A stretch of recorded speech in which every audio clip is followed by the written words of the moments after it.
I'm going to call the meeting to order, and please stand for the Pledge of Allegiance.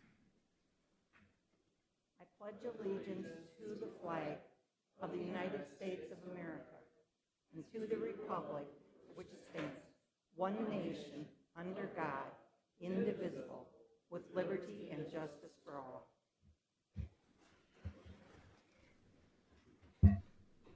This is the time for an invitation for a citizen to schedule a time on the commission agenda for an item not listed.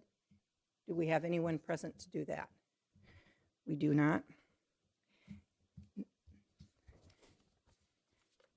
Next, we have the agenda. Are there any additions or corrections to the agenda? Would we have a motion? Second. All in favor of approving the agenda? Aye. Aye.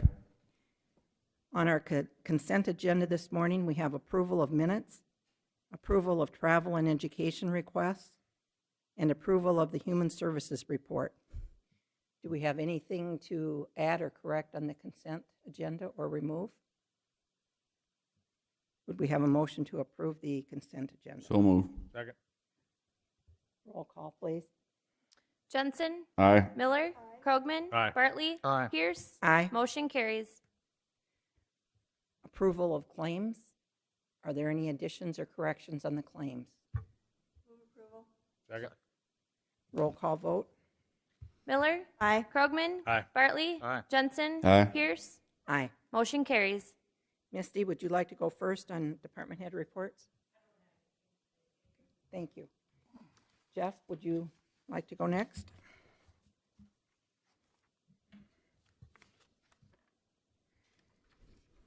Good morning. Morning.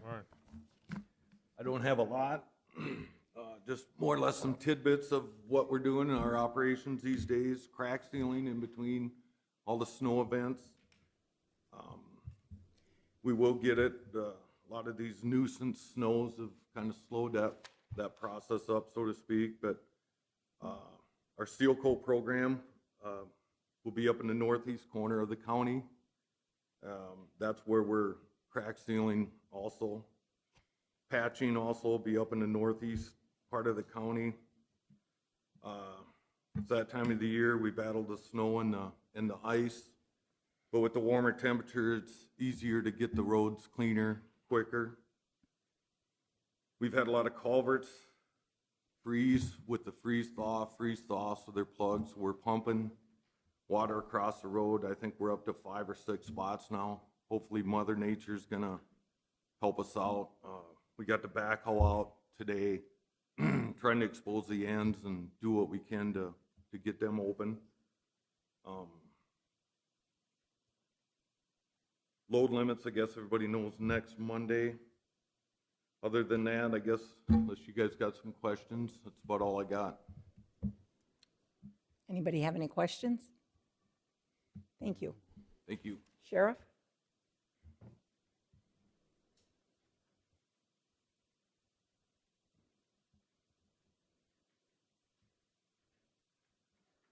Morning. Morning. Morning. Just I gave on your desk there just a quick overview of the past weekend of St. Patrick's Day. It's similar to the ones in the past. Just kind of give you a rundown. It kept the jail busy, but a lot of them were brought in and then released.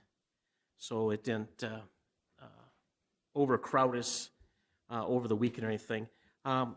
Jail population has been down. We're down to, today is 20.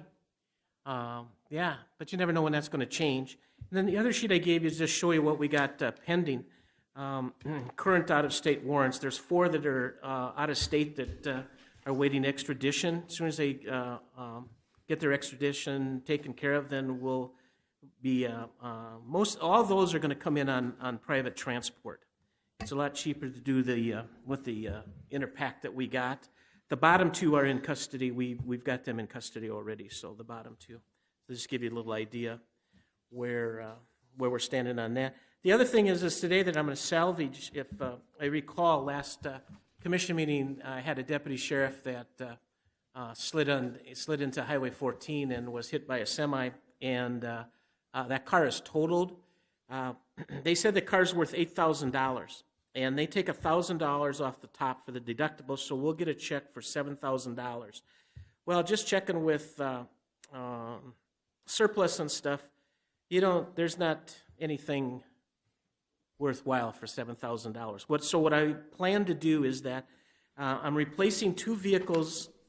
I have 2 vehicles that are going to be replaced right now. They're in at Einsvar, and I'll replace 2. I always keep back cars anyway, either for the jail or whatever I need it for. And one of the vehicles is going to go to the new deputy, Deputy Larson, that you guys okayed, who started in February. When I got that okay, I got the okay for him, but I don't have a car and equipment. So one of the cars is going to go to him, and then the other car, I'll take all the stuff off, and that can go to the detective. And so he's going to stay in that car. What I would like to do, with the permission of the commission, is that $7,000. My problem is, with the new deputy, I don't have money for mobile data. And it's to the point now that they receive a lot of their transmissions and reports and things through their mobile data, which is $4,200. So what I like to, and there's some other equipment. I am getting some equipment through Highway Safety, but it's a 50-50 grant. I would like to use that $7,000 to be able to equip that deputy car with a computer and so forth. So that way, I don't have to come to you and try to get some extra money to try to get for that deputy. So that's what I'm looking to do, is take a replacement car for the deputy. They're around 100,000 miles, so there's still life in these cars. There's still life in these cars. So that's basically what I'd like to do now. So you leave the mobile data equipment in the car that's going to the investigator then? Right. Well, it's going to be left in the car for the new deputy. I don't put any mobile data in the detective cars. So the new car that's going to go to a deputy, I'll need a mobile data for that. So I'll be short 1 mobile data. So that's what I'm looking. And they're $4,200, sir. They're not cheap. Is that a So- one-time expense? What's that? Is that a one-time expense? It is, yes, until it's outdated, But they usually have 5+ years life in them. That's so, like everything else, they need to be updated. But so far, the ones that are in the other cars are running fine, and we're fine. So I don't plan to update for a while, which I don't plan to do all at once. It'll be gradually over the years in the strategic plan type stuff. So what I like to do is that $7,000, it'll be able to equip my new deputy's car, basically.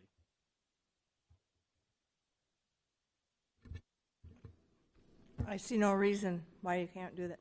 Okay. Is there a consensus on that? Okay, thank you.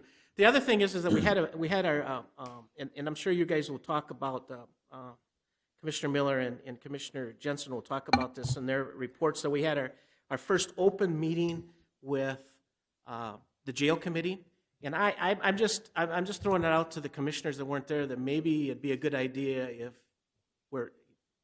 if all the commissioners could be at these.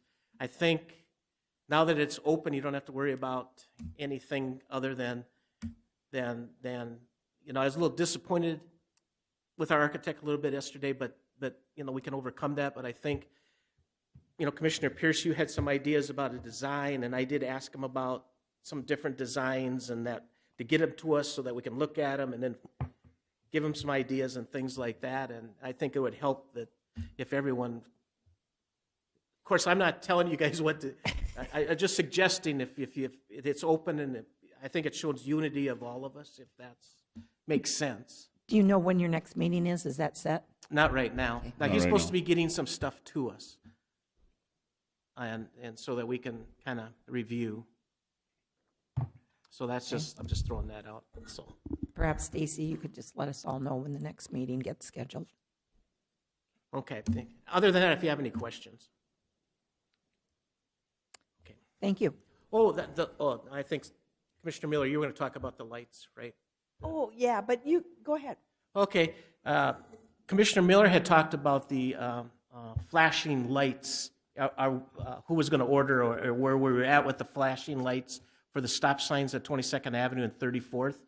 And I did talk to Jackie, and that's not in their budget for this year, so they're not going to be able to put anything up till the first of the year. So I guess it's up to the commission if they want to go ahead and put 2 up that on the east and west are the new stop signs. And I think, Jeff, do you know, did Rich order those? I can't find anybody from the city that ordered them. I think they're around, for our share, it'd be around $3,000, I believe, for 2 flashing stop signs. And I've had many people ask me or suggest that that's what we put there. And I said, well, I think that was always our plan. So then I just reached out to Marty and said, have those been ordered?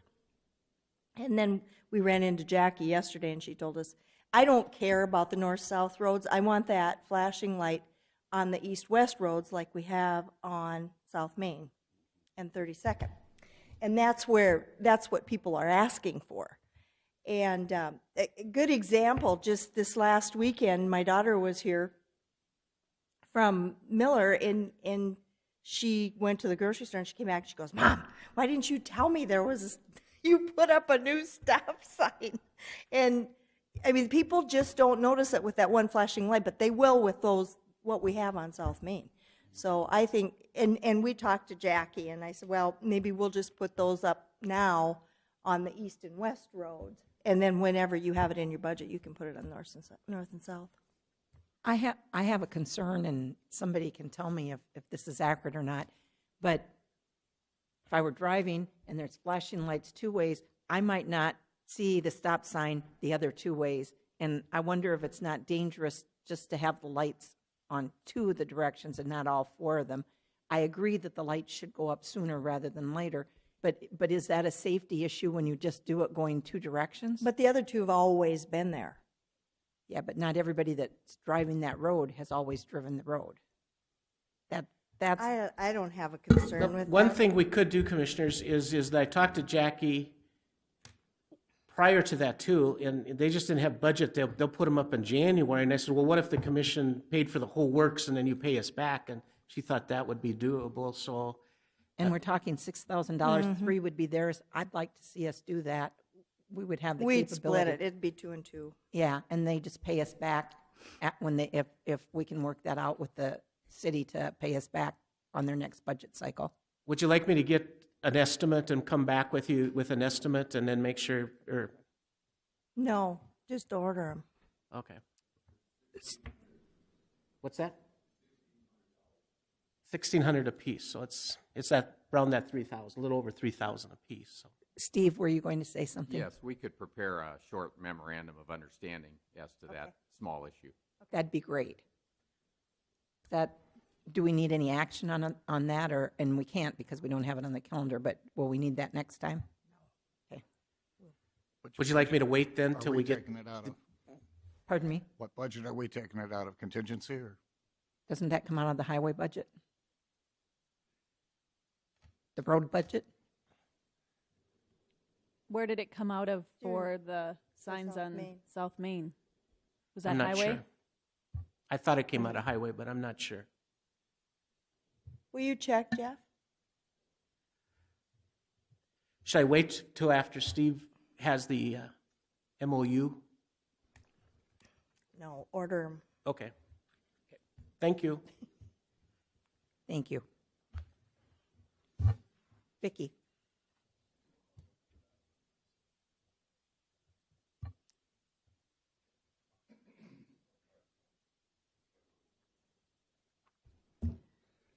Well, Good morning. You should have received in your packet the auditors or the finance officer's report. And with that, there's 4 be it noted items: auditor's account with the treasurer, payroll and additives totals, highway expenditure report, and the register of deeds statement of fees collected. And with the register of deeds statement of fees collected, I think there was a new sheet that was handed given this out. morning. And the total amount should be the $17,668. which when it was first given to me, it was a different amount. So just to make sure that you have the right amount, the $17,766. So that was the only change, and included in there is the surplus cash analysis, and we're at 13.67%, and that is pretty much in line. Last year we were at 16%, and in 2016 we were at 5%. So we're kind of, I think we're doing okay. So it was pretty much on target with what we've had before. And also included was your investment policy, monies and transfers. And I'm just going to go through just briefly on how everything is determined with this investment policy. At the beginning of the year, a letter goes out to all the banks in the county and asks them if they want to participate in our investment policy. And what they have to do to complete, or to be involved in the investment policy is they have to fill out a form that says how many county dollars are out in loan dollars with that bank. And so that is returned to the county, is how many loans, how many dollars in loans they had for 2017. And then from there, we calculate, we figure out how much we have in all our money markets, and it's divided in a percentage to what the loan dollars are. So you'll see the first sheet with the loan dollars, and then there's a percentage there, and that is how the money markets are divided according to the loan dollars.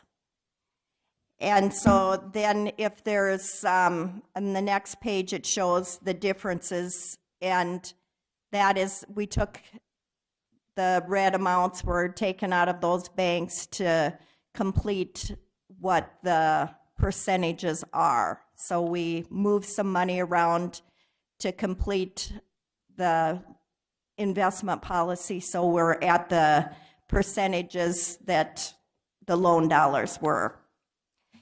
And then along with that, we have CDs, and the CDs come due at different times during the year, and we do a calling of people or different banks, and we have to have at least 3 different quotes, and it goes to the highest quote. And this year, we should be getting more investment dollars, interest dollars, because the rate has been at 1.50 with all of the CDs that we've renewed so far. And last year, I think the highest was like 0.75. So the rate has been going up. And the money market rate as of January 1st is 1.52%. So the money market rate right now is a little higher than the interest on the CDs, but it isn't that much different. So that is how it's determined on how much money goes into each of the banks. And this year, Wells Fargo did not participate in the investment policy. Otherwise, all the banks in the county did. And also included in your packet was the annual report, and we wanted to get that in the packet, so it's for your review, and Brenda will be coming in April and go over the annual report with you.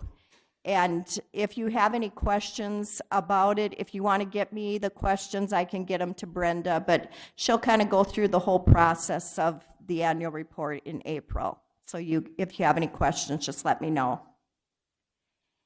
And also with the annual report that is published in the paper, it will be in the papers this Thursday, and it's also been filed with the state. And next Thursday, we have the surplus sale with the tax deeds in White and in Bruce. And the one in White is set up for 10:30, and Bruce is set up for 12:30. And we've worked with Steve Breitzman. The county will prepare a quitclaim deed on that property, just like we have in the past. So I think we're set to go on that. And the kiosk, Marty over in the sheriff's office has agreed that we could put the kiosk in his entryway on the east side. And we've been in contact with the state. They still have to come and look at it. We've taken pictures, sent dimensions and all that.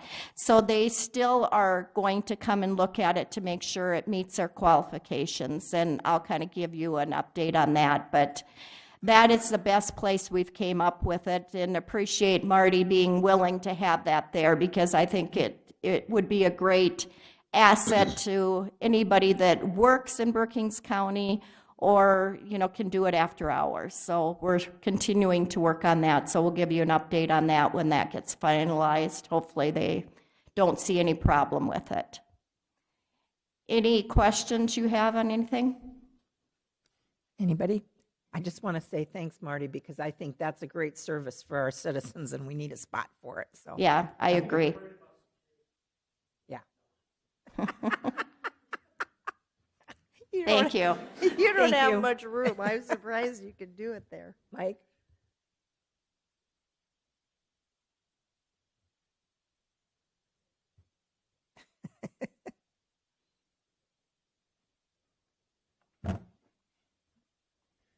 Good morning. Morning. I don't really have a whole lot. A couple things that are coming up. It doesn't usually show up on our report, but a lot of times we have people come in and they have low-income energy assistance.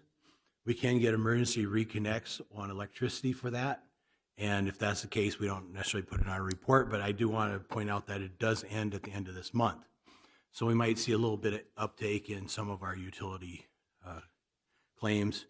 I will be on the radio on the 22nd for the veterans, they have a veterans corner type thing there, and so I'll be participating in that on the 22nd. The state is bringing in the national trainers in August for the Veterans Affairs side of it, and that's why I put in the travel request for Friday. I'll be out there with the executive committee talking about what was required to meet the national requirements. And other than that, I guess we did have, in the last week, we did have 56 calls coming in. We made 45 out.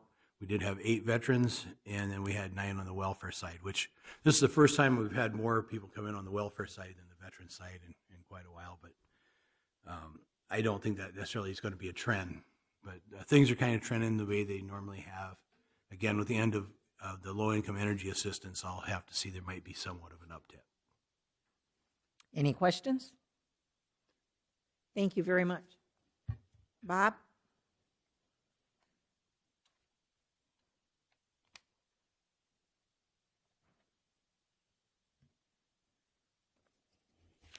Good morning. Good morning. Today is National Ag Day, so we need to recognize their agricultural citizens in Brookings County and welcome, wish them a happy National Ag Day. We do have a zoning meeting, March 22nd, 2018, starts at 7 p.m. It is, the main topic's going to be an appeal of a decision by me, and it's important to note that the conditional use permit that's in question is not being reheard. The only thing being heard at the public, at the appeal, is going to be my decision, whether I made my decision properly or not. So that's just to let the commission know what's going on there. There's some wind development up north in Grant County and above, and they've been in contact with me wanting to know if we wanted to support the wind development through like a letter of support. And I'm not too much inclined to do that or recommend that through you guys right now, because it's not contiguous to our county. I think if it was dual county, I'd have no problem doing it, but just wanted to bring it to your attention. Who's asking you for that? It's the actual developer, it's not the county. You know, if it was the county commission asking me or the county planner, that would be a different thing. But this is an actual developer asking. Is that a different developer than what we have here? Yeah. Okay. And I'm sure it's a good project and all that. I'm sure they've got a Public Utilities Commission meeting coming up, and they was looking for letters of support. You know, it's not contiguous to us. It's not going to be any jobs to us that I'm aware of. So if it was Dual County or Lake County or one of our surrounding partners, I'd have no problem. But so I just wanted to bring that to your attention. I am going to be gone March 25th to 29 for a pipeline meeting, pending federal funding again. I don't know why the federal government can't do like counties and give them a budget, and it goes on, but they got these continuing resolutions. So if the continuing resolution's approved by Friday at midnight, I'll be going, and if it's not approved, I'll be here Monday morning bright and early working.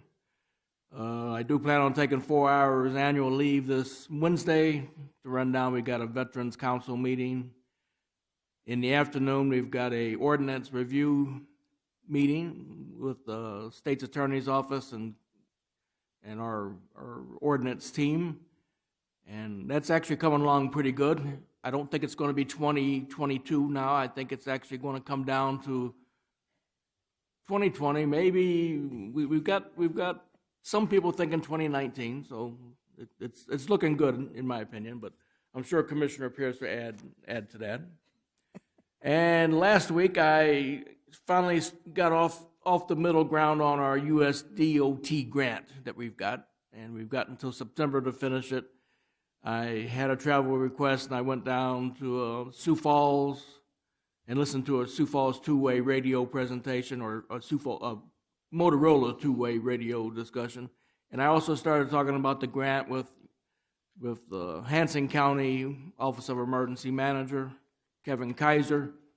We had thought of doing our exercises in Yankton County and then Beadle County, but since it's a fluid type thing, we'll still do it in Yankton County because they've got an exercise. They're actually planning a full-scale exercise. Our grant requires us to do a tabletop exercise. So what we're going to do is try to kill two birds with one stone, support them under full scale, but then also manage our tabletop at the same time. And they've got the capabilities of doing that. And then they've got a good plan on their full scale. So we'll go in with our tabletop and see, because that plan is to see how many non-emergency management type people can we pull into this tabletop. So in our discussions over the last week was, do we want to have it like on a Thursday or do we want to have it on a Saturday? And we're actually going to have our two exercises for this grant on a Saturday. And the reason for that is we feel most elected individuals work. This is not your guys' full-time job. It is a few retired people. But there's a lot of people out there, especially in the small towns, and we want all elected officials to come into these. We don't just want the most senior ones. So we decided to do it on a Saturday, and we'll see what happens. And that's part of the grant process. If it doesn't work, we write the report up and send it back and say it didn't work. And if it does work, then it's something that we can build on in the future. But we're going to end up in Yankton and then Hanson County. We decided to go against Davidson County because they got a full-time fire department. And what happens on full-time people, if you work on a Saturday, you have to pay overtime. And our goal of this DOT grant, for those of you that actually read it, is to work with the volunteer fire departments. Because let's face it, 90% of South Dakota's fire departments are volunteer, and those are the ones we need to reach out to. If they're a full-time fire department, they should have training on all the stuff that we're going after. And then and Hanson County works because they've got the pipelines that we need to do our exercise on. We had thought of Beadle County, but Beadle County's got a brand new emergency manager, and you don't throw something like this onto a brand new emergency manager because you tend to scare them off or her off. So, National Ag Day, Wind Tower, I think that's about it. Anybody have any questions? And no development yet on the Madera drainage. We're working on it. We'll try to get a new question, Bob. How's the radio tower north of White? What's transpired there? Anything or? Yes, the latest on that is the latest that I got from a phone call was they're gonna put one up on Barry Loomis's property, north of Bruce, and then they're gonna contact that landowner north of White and see if they can put a smaller tower up. Because at one time it was gonna be like 180 feet, and there were some citizen complaints on that, so they're gonna see if they can lower, or if they lower the tower down, would the offended neighbor go with it? And if it would, that would cover the White area, and then the Loomis Tower would cover the area to the west. And then we'd actually end up with better coverage. It would incur a $1,200 increase in my budget for the extra repeater. Basically what you're doing is you're putting an extra repeater up, which honestly, we probably need a second repeater up there. So that's why I went ahead and, without coming to you guys, told the guy to go for it. We need it worked. We need it fixed. We need our communications fixed. Mm-hmm. The only question is, if they lower that tower too much up north of White, are we still going to be able to reach Lake Hendricks? But we won't know that until we have to have something done. Yep. We know the owner of this tower is going away. Well, so we have a citizen complaint that that tower would be too high. Do they understand that affects their emergency services? They don't live there. And they do understand that. The owner came to planning and zoning to object to the conditional use permit to put the tower up. And all of this was explained, but she was adamant. Oh, my goodness. Okay. Well, I mean, it was approved, Yes. but the land that she owns is farmed by the person where the tower was going to go. So she. okay. Okay. Well, I hope that works because Well, we need that's- to do something with.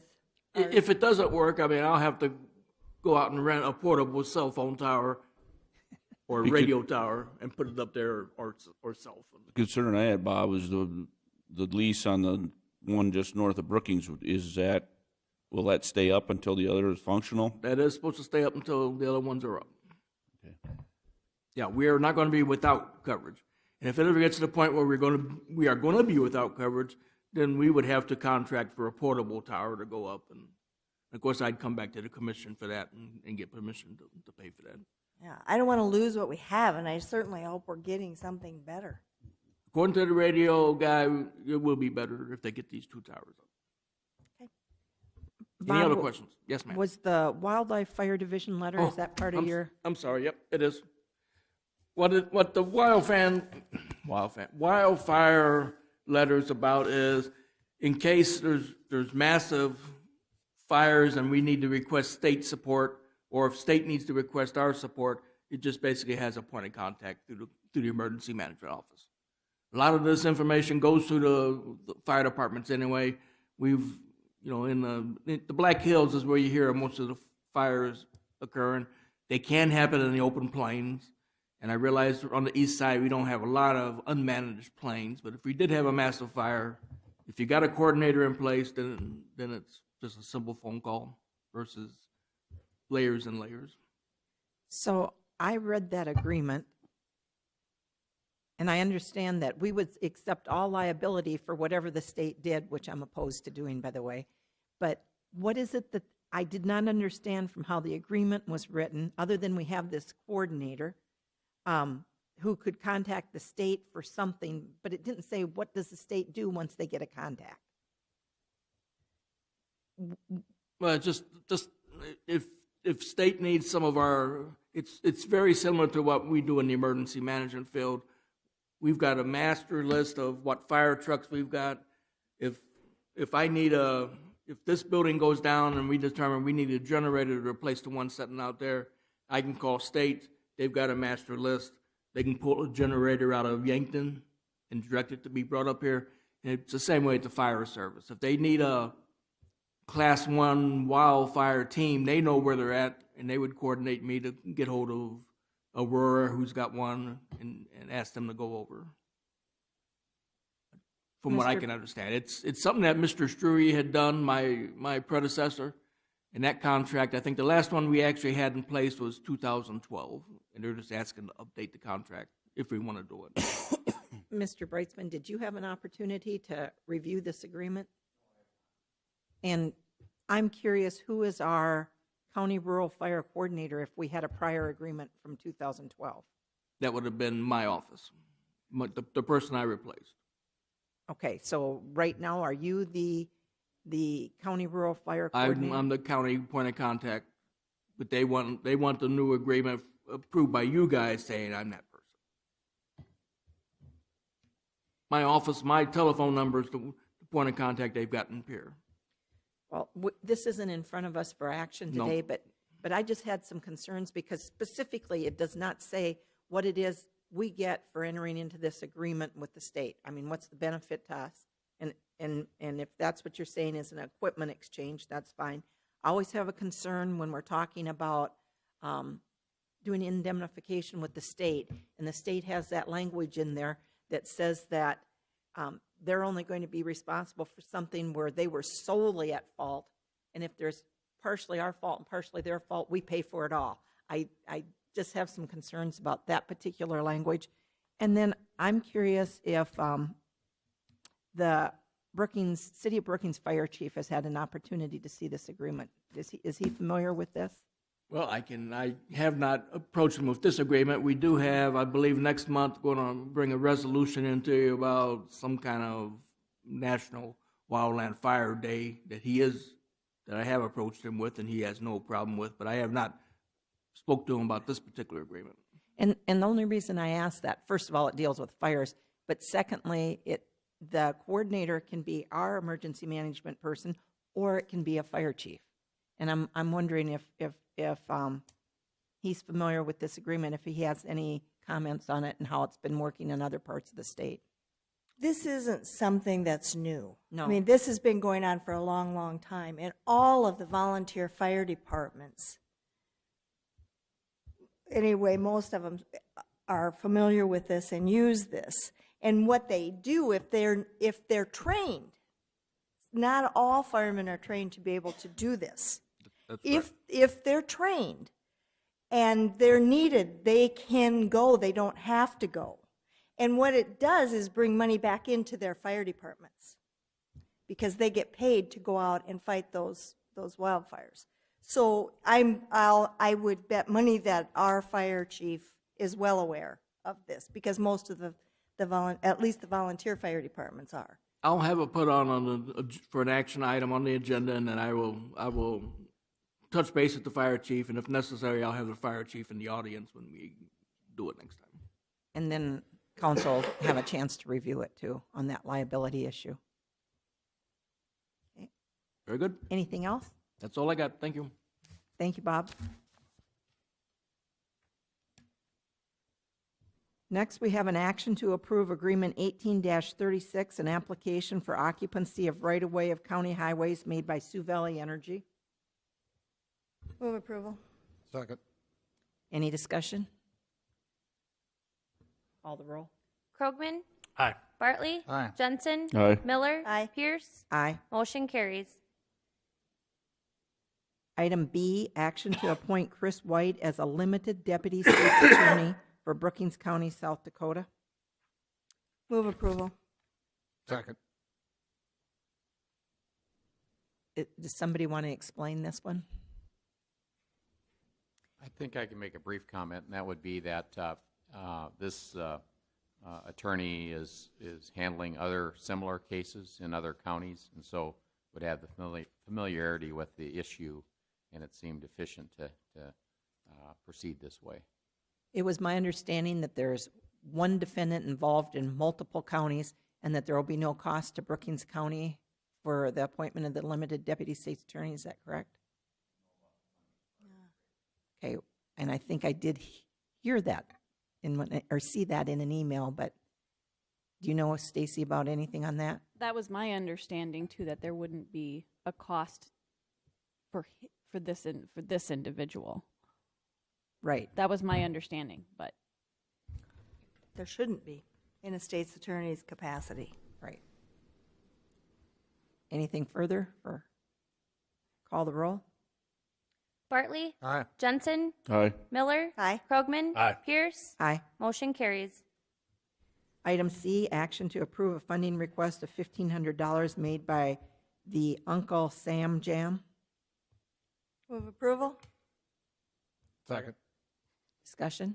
This is the same amount that we have been giving them every year, isn't it? Yeah, we've been giving them $1,500 for this event since 2013, and even prior to that, we'd been giving something, and that increase, it's increased from 1,000 to I think 1,200, and then now since 2013, it's been the $1,500 request. And that comes out of the commission. Comes out of commission budget, public relations line, and there is funds in there for this. We Okay. traditionally do this when Yes. we're not doing budget. I mean, Yes, we do it. When we figure what we need in our public relations account, we always figure this in. I'm just wondering why it wasn't with the non-mandated Never is. request. Okay. Because we do it for public relations. Okay. Call the roll? Jensen? Aye. Miller? Aye. Krogman? Aye. Bartley? Aye. Pierce? Aye. Motion carries. Action to approve the low bid to Forterra Pipe and Precast for precast concrete bridge slab materials. So moved. Second? Jeff, would you like to say anything about this?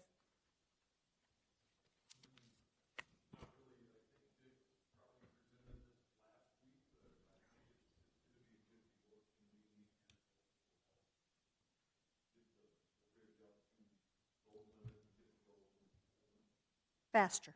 Yeah. I talked to Dick after the bid was open, and it's for County Road 16. There's a bridge out there that the deck is bad. This will be a fix for it, so Have we done business with Forterra before? I believe so.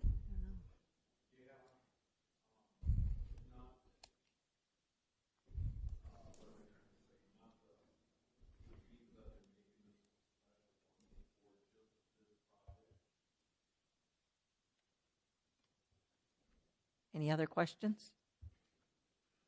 Call the roll? Miller? Aye. Krogman? Aye. Bartley? Aye. Jensen? Aye. Pierce? Aye. Motion carries.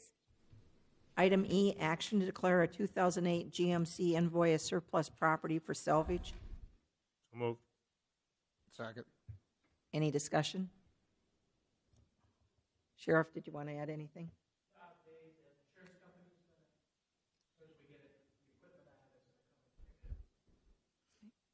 Call the roll? Krogman? Aye. Bartley? Aye. Jensen? Aye. Miller? Aye. Pierce? Aye. Motion carries. Item F, action to surplus historical highway surveying equipment to donate to the Brookings County Historical Museum. Move approval? Second. Any further discussion on this? Let's explain, Stacy. The guys at the highway shop brought to us a couple of months ago some old surveying equipment from the highway department that's just been sitting out there.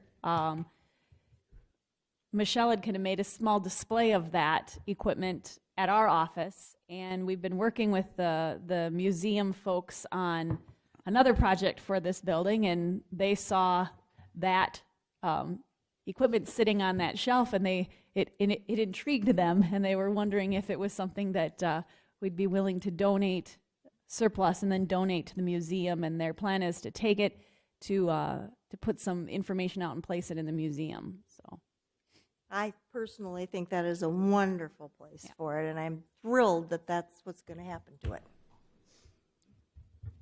Call the roll? Bartley? Aye. Jensen? Aye. Miller? Aye. Krogman? Aye. Pierce? Aye. Motion carries. Item G, discussion and possible action to approve changes to the Brookings County Employee Policies and Procedures Manual. Stacy, do you want to lead this discussion?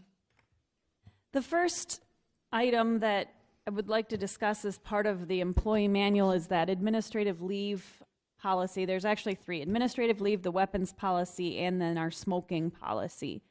I've presented to you in the packet some options that that are available for the administrative leave policy.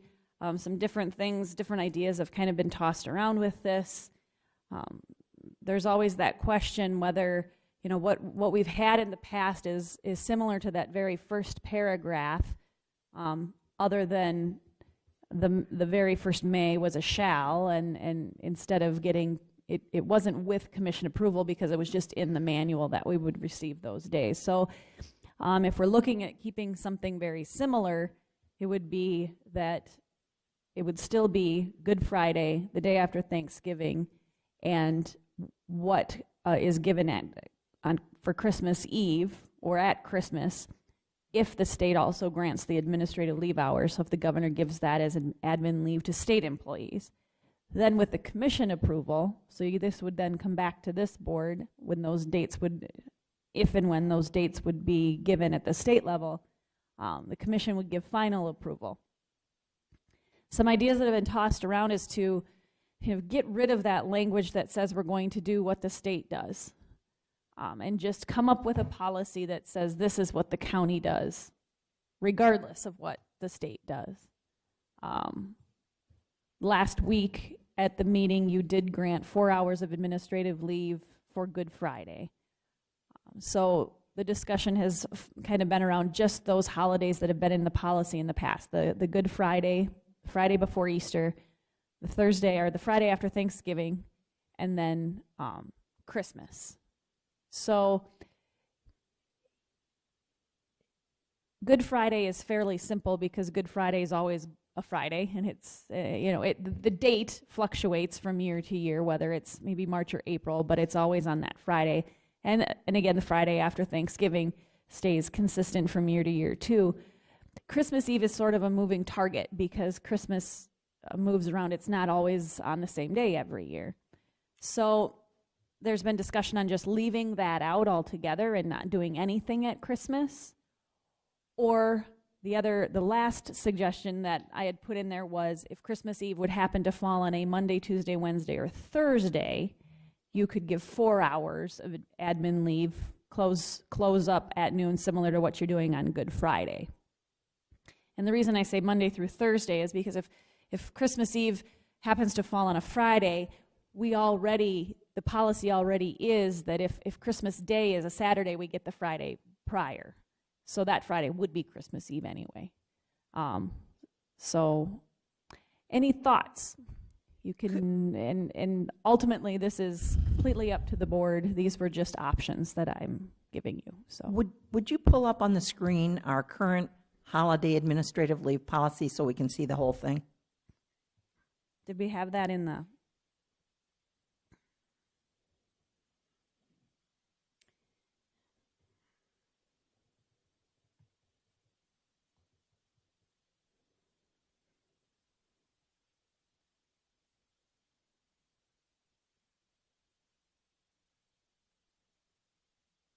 HR, Human Resources.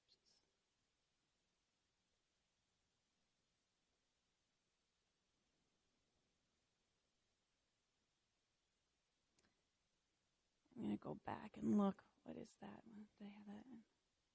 That was 9 something.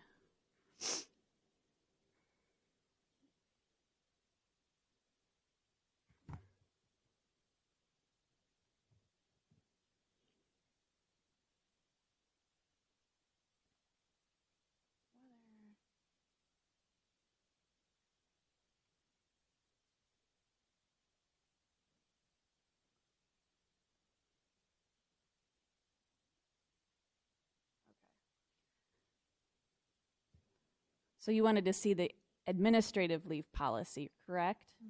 Right, and how that ties in with our granted leave days, I mean, that are already the holidays that we've, So up here it lists the holidays that we already give. There's 10.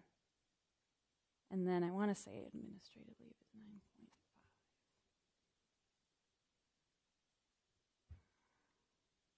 Come on, go back. Nope, maybe I was wrong. Should be right here. Where is that at?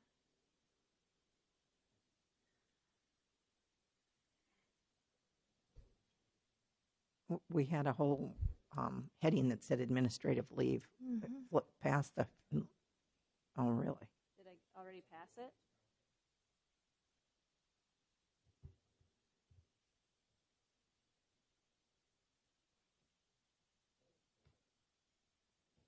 I thought it was 9.5, but I was.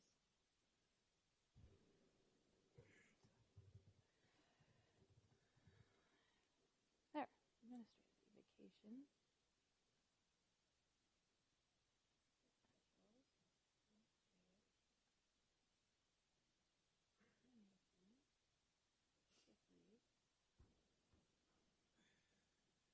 Why is that so difficult to find? There it is.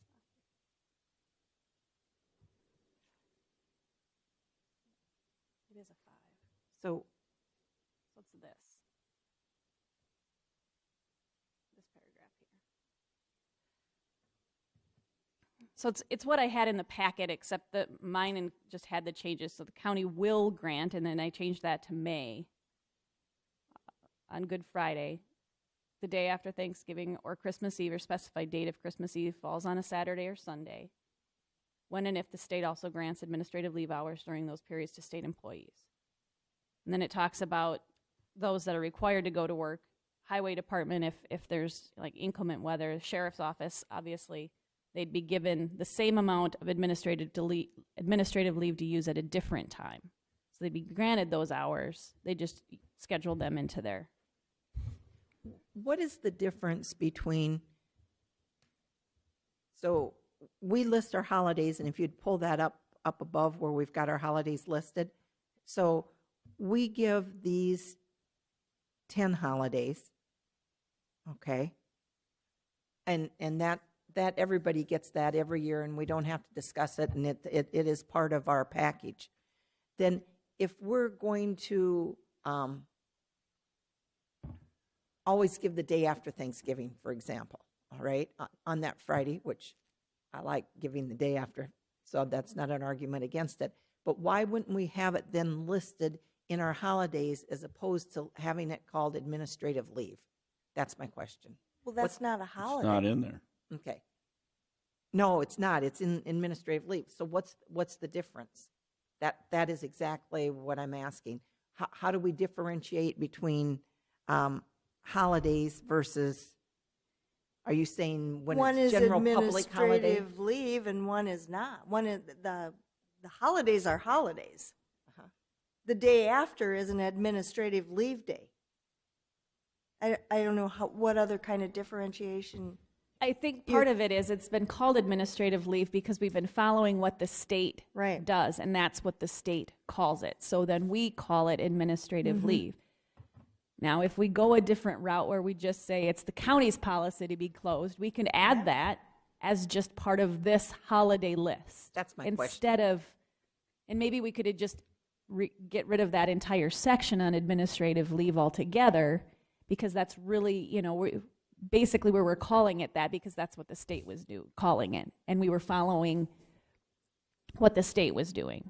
We still would have to put in, though, we'd still have to put some extra language if we put it up in all the holidays, unless it was the only one we put up there was the day after Thanksgiving. How about Black Friday? We're calling a We holiday. We got a floating holiday. holiday in there also. Yeah, Sure. that has nothing to do But with, the problem you got too, though, is if it becomes a holiday, then the Then you'd sheriff's get department is holiday gonna get pay. holiday pay yeah. versus comp time, so it's going to add money to our I personal think we services. need to leave it administrative leave, I think. Yes. The question I have, our personnel policy is reviewed by the union. Has any of your union representatives said anything about this? No. I'd have to check the wording in mind, but I think when it comes to administrative leave, it's whatever you guys, we'll follow Right. whatever you guys do Right. on the administrative side. But if we're changing holidays, then that'd be another issue. But Yeah. I just, we're gonna talk double. What is a double time for holidays? So it's gonna increase our payroll.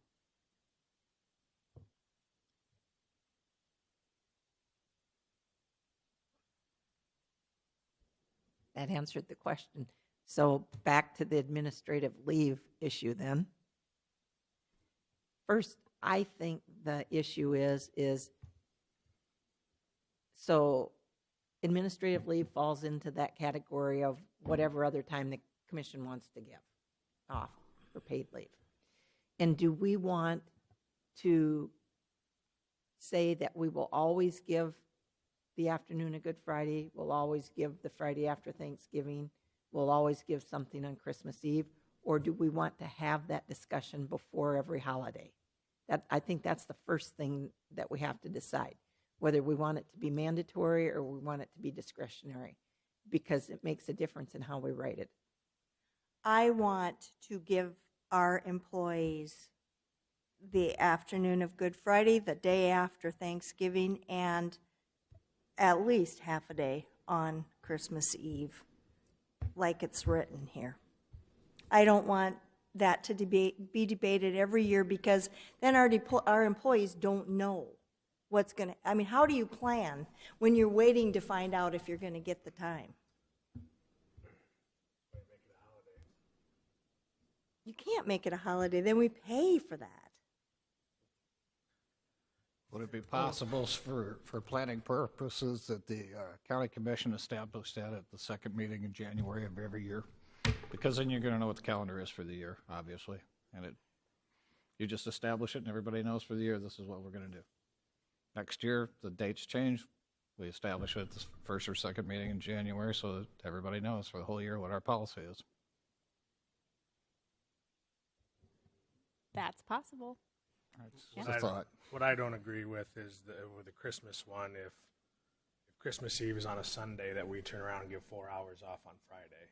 You know, that, I think the administrative leave is the time right before a holiday where most people are traveling and giving off. And that's why I wrote that way, because if Christmas were to fall on a Sunday like it did this past year, we wouldn't get anything for You wouldn't Christmas. get any administrative leave. No, because Yeah. Christmas Eve, the way I wrote it was only if Christmas Eve falls on a Monday, Tuesday, Wednesday, Thursday, a weekday. Because if Christmas Eve right falls there. on a Saturday, you're It not going to covers it. give Friday off. That's not Right. how that is. It's is covered written. in how she wrote it. So, but I still think it's May grant. I mean, we have the right to do that. And if Commissioner Bartley talks about that too, that we do it at the beginning of the year because we know where it's at, we can say declare administrative leave for those 3 days at the first of the year so people can plan on it. I like that idea myself, that we just put it on our calendar at a regular time at the beginning of a year, and then we know what's coming up for that year, and we set our administrative leave. And that way it's not a guaranteed thing. If there's some reason we decide that this particular year we can't afford to do it or don't choose to do it or whatever, that commission has the opportunity to make that decision. One other point to consider is the operation of this building with the city's leave time. There's been instances where we've been closed and they've been open, and it's confusing to the public, so would love to have some coordination with the city on that. To a certain degree, we may never be able to do that, but it does create some issues if they're open and we're closed. And then that loses the day after Thanksgiving for our employees. And to me, I feel like this is something we can give our employees. This is our gift to our employees. We have good employees, and I just feel like we're playing with what we give them. And if we can't commit to give them these few days, and the day after Thanksgiving, I don't see any way that we could coordinate that with what the city does. And I don't feel like we have to. Well, we don't have to, but maybe the city to start giving it off too. Well, that would be great. I'm sure their employees would love it. Yeah, just saying. We should at least have that conversation with them and say, this is our administrative leave policy for the year. You may want to consider closing the building on the Friday after, giving it to your employees if we lead the way, so to speak. I just don't like the idea that half of it's closed, half of it's open to the public, but one day a year probably isn't going to hurt anybody. Well, any time that if you grant any administrative leave, the city will still be open. They don't grant any, ever. Commissioner Jensen? There's been instances where the weather's terrible. Well, they've closed the courthouse. Did they close City side? We've never closed county offices due to weather. The state may have closed offices, but the county Huh? has never closed offices due What's to that, weather. Bob? It's the state. We don't close this building because you got an emergency manager that'll stay here 24 hours. No, we've never closed. We've never, in the 15 plus years I've worked for the county, we've never closed due to inclement weather. The county or the state has. But we've never closed county offices due to weather. We remain open, and whoever can get here gets here. To me, it's a perk. Right, that, my problem is the general public isn't. The banks are open. The people we serve are expecting us to be open on that Friday. And so when they come in and want to get their plates or get in this stuff, and we're closed on that Friday, and they've worked and we've worked, the general public is not closed on not Good Friday, I shouldn't say, the Friday before Thanksgiving. So it is a perk, but it seems to be only a perk that Brookings County and the state has been giving. Rather, the city's not giving it, the banks aren't doing it. People are open, we're open, people that are service industries are open that day. So I struggle saying that, we have to give it to them, because we don't. They have to give them Thanksgiving as a holiday. That's what administrative leave is something we can decide. And we've been using that with the governor, and he's been very open and generous with all of his stuff, and we've been kind of following through. And I struggled with that a little bit at that point, that it should be written in stone. I don't agree with that. Obviously, the holidays are.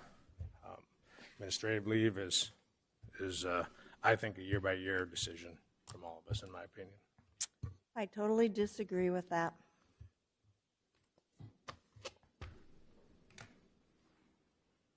But there'd be the opportunity to include it at the beginning of the year if you wanted to. If we make it a year-to-year decision in the first meeting or two of the year, you still have that opportunity to give it if you want. We will have a new governor, so we'll see what happens with that, if he's as generous with administrative leave as he was in last year. It won't We'll see. matter if we do it this way. And I personally like to see the county keep control over our administrative leave as opposed to the governor having control over our administrative leave. Doesn't allow for much planning. When it says discussion and possible action, on this item, I think I heard three people. I didn't hear Commissioner Jensen commit one way or the other. Commissioner Miller is opposed to doing it at the beginning of each year. I think Commissioner Krogman, Bartley, and myself are in agreement with doing that. What's your position? I don't know if we can change. I think the union needs to be involved with this, because any changes you ever do, the union has to be notified. And I'm sure they'd be for this, but We have time to do that. Yep. By the next meeting. I think We have time I to do agree that. with Commissioner Bartley. At the beginning of the year, if so be it, decide. So then do we want to direct Stacy to take a look at our union contract and to see, and maybe have a conversation with Laura and see how making this change, if it impacts anything in our contract? Anything from you, Sheriff, on that, or from the Highway Department on that?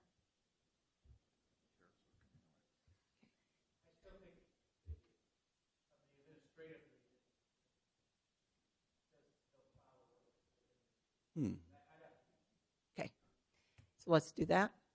Okay, so then moving forward for the rest of this year, when do you want to make the decision on administrative leave for Thanksgiving and Christmas for this year? I think when you bring back some language that incorporates I don't think there's going to be a problem with the union contract. So assuming there's not, if you bring back some language next time, let's make that decision for this year at our next meeting when we look at that.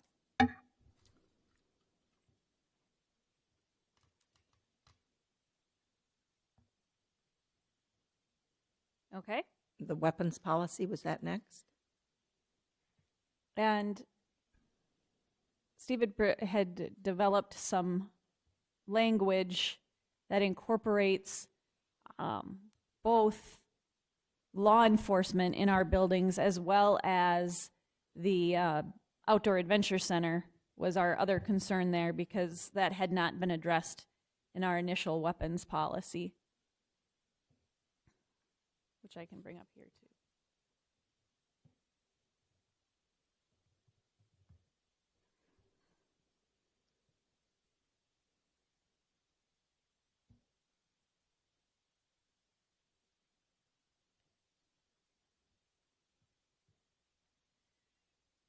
In front of you is the current verbiage in the employee manual. It doesn't address law enforcement, and it doesn't address the Outdoor Adventure Center at all, since that is a new facility out there. And then this is what what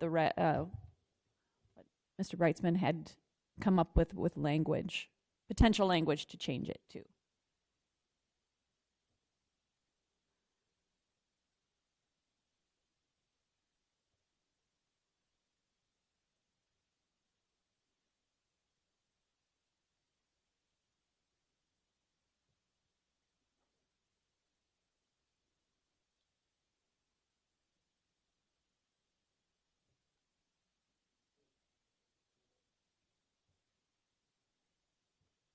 I just had a question about the replica of any such object. So if there was something at the courthouse where out on the lawn they were doing some kind of activity, this would prevent that type of activity if they wanted to carry a...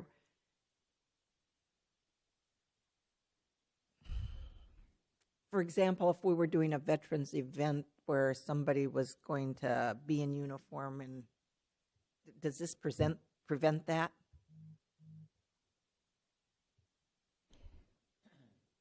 I think if it replicates an actual firearm, if it's a ceremonial,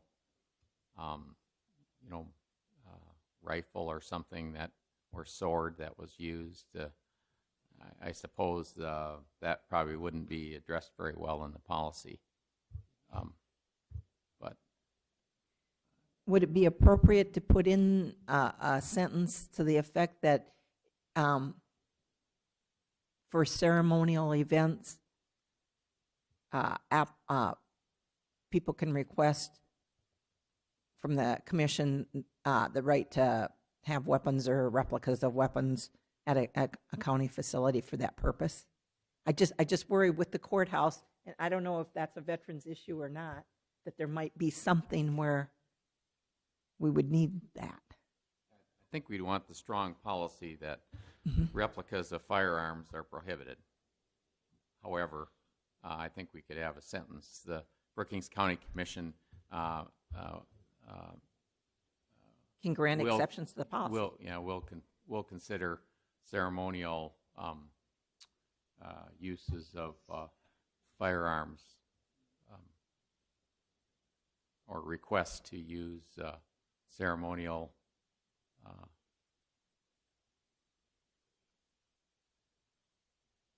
What do the rest of you think? What do the rest of you think? Well, I don't know if we've defined ceremonial. I mean, I want a ceremony honoring my father who passed, was a veteran, and I want to go out there with my own weapon and stand there for an hour. I mean, is it then county commission for a permit, or is it they have to appear for us to ask permission?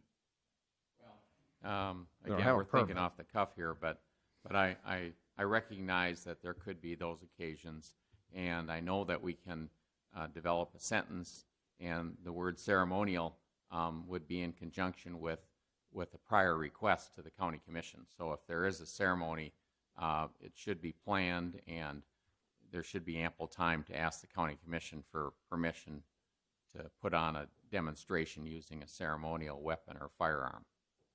And so if we want to have that protection and still keep the replicas, which I think, probably should still be in there, prohibited replicas, then I think we could add one or two sentences to the end of that policy.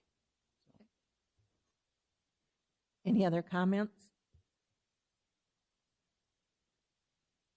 Most of the ceremonial events would be like a color guard.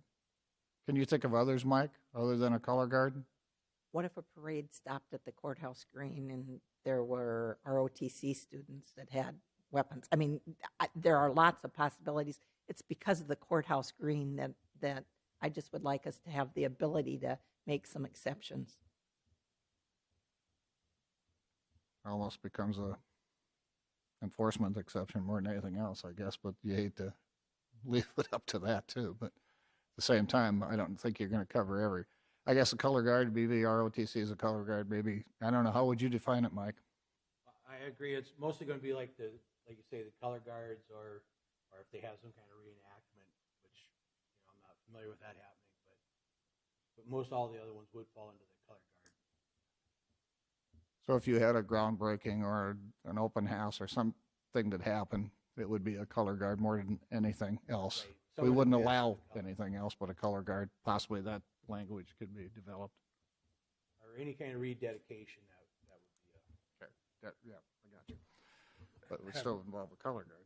Have we had a problem with this before? I mean, have we had any celebrations on there where we've had issues? Okay, like, I'm not sure we're talking about something that may happen or if happens type of thing, and I don't know if there's a need to go any further on it myself, but I don't know. It just seems like if it's not an issue, I'm not sure we need to address it. So,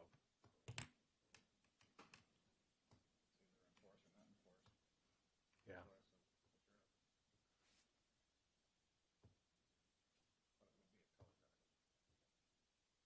I mean, if it was a consistent problem or a consistent situation that we're running into, I think you do something to address it. But if it's not happened yet, do we need to do something to address it?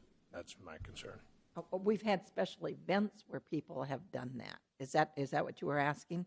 There have been, over the course of the last 20 years, there have been occasions when there have been. Okay, how have we handled it? There wasn't ever, it wasn't brought up. They just came. I guess there wasn't a policy before like that. We could add the word non-ceremonial before replica, and that would open the door for ceremonial replicas being authorized. It is a policy. It's not a law.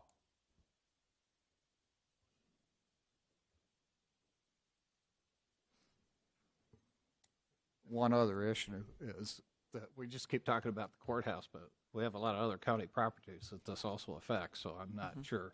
I know which other ones would have ceremonial instances, Mike, unless you can think of any.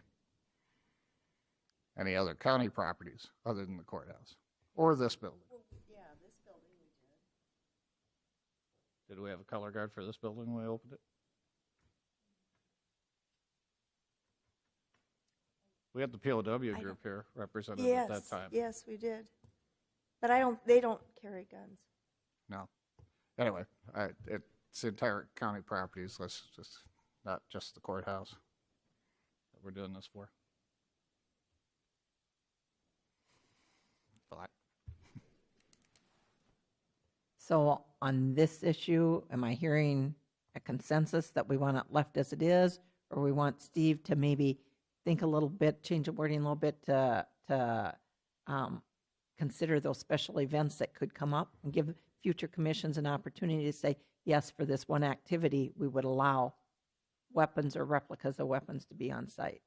I think it's silly they have to come in front of us. I think if Steve puts non-ceremonial in front of replica, that'll answer the problem.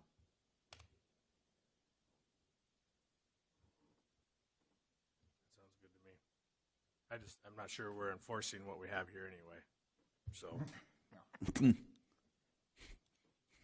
so I mean, it's like having something here and not enforcing it. Okay. But, so. People aren't going to read this. Do we have, I think we need a motion to change this portion of the handbook. Do we have a motion?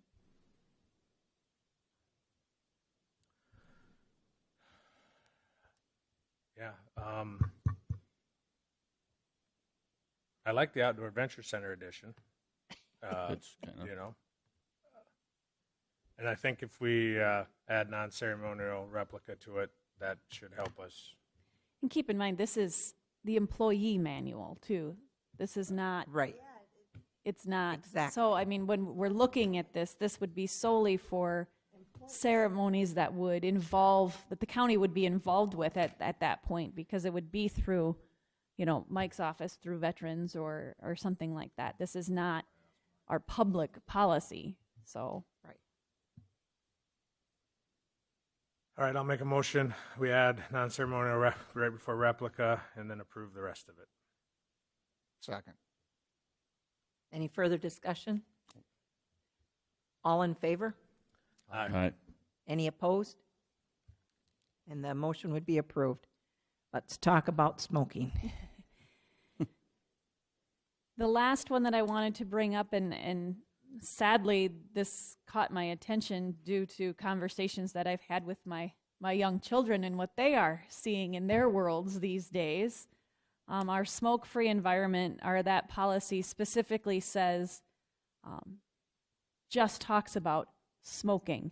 It doesn't talk about a myriad of other things that are out there right now.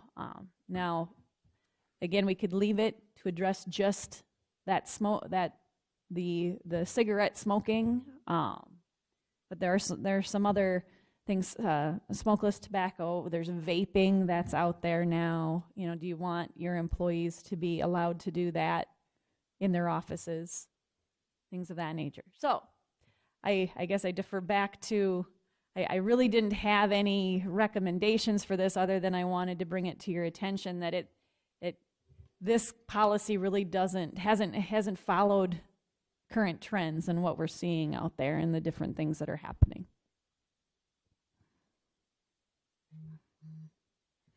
Did you have some proposed language for that? I don't. Other than maybe adding some additional types.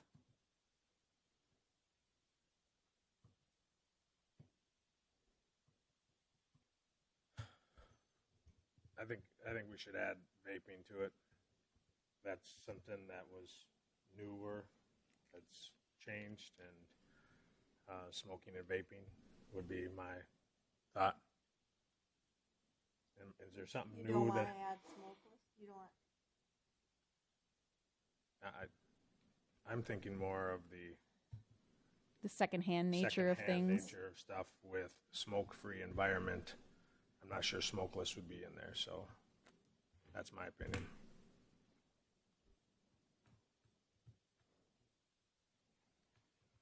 Do we know that vaping is a recognized hazard? Burn their face, but I mean, our very first sentence says that it to work in an environment free of recognized hazards. And then we define that as smoking, smokeless, and vaping. I mean, I agree. I guess- don't want somebody vaping in an office. But at the same time, for some people who smoke, that's the way they get out of it, too. But is there evidence that vaping is hazardous? I don't know that, one way or the other. But we're basing this on hazardous.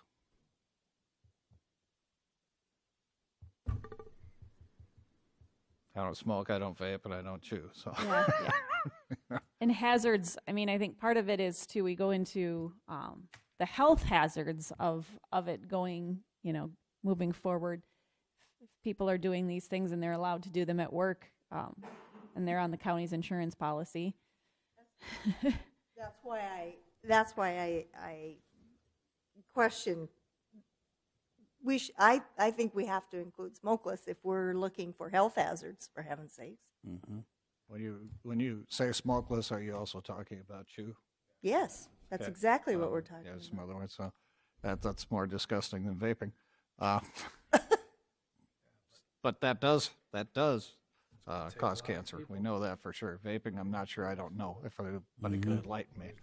I don't think we need to have that sentence in there that says that smoking is a leading cause of cancer in view of the hazardous effects of smoking on the health and well-being of county employees and visitors. I think we could take that part out and just say smoking, smokeless, whatever we'd use it, and vaping are strictly prohibited. Yeah. And then we don't have to get into an argument as to what's healthy and what's not. I don't disagree with that. But I So don't know leave that- the first sentence alone, though, Yep, leave the first sentence in. and then cut out to that first comma, smoking. And then what do you say about smokeless? How do you, is that too? Is that what we're talking about? Would everybody know that that's what we're talking about? Because I didn't know that. Obviously, you never smoked. But, Oh. I mean, the title of the 3.3 is a smoke-free environment. I mean, smoke-free environment. So what are you going to change 3.3 to? Hazardous environment or hazardous health environment or? I think we can leave it at smoke-free environment. You don't think so? Smokeless and vaping. Does vaping cause smoke? But I mean, I don't think so. does it? tobacco, chew doesn't cause smoke. I mean, No, that's the deal. That's exactly right. What's that?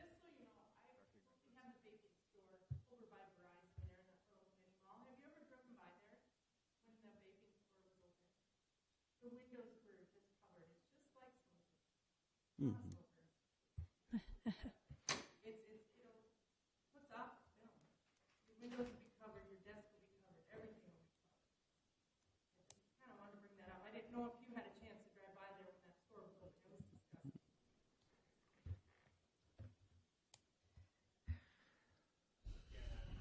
We're adding vaping to the thing. That's it. Not smokeless? Nope.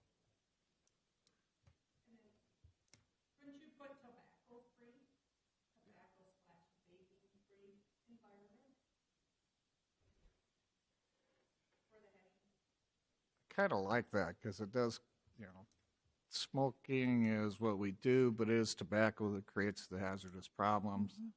There's always secondary smoke, but tobacco-free environment covers it, Covers all of it. except vaping. It does cover smokeless. Tobacco-free and vaping-free environment. This could use some work, I guess. I don't know that we have an answer for it today. This is perfect, other than just adding vaping, but What's the city's policy? I mean, we're sharing the same building. I mean, do they have,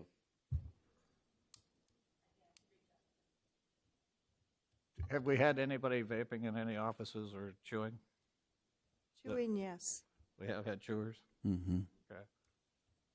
I also think of the people that are working outdoors on a daily basis.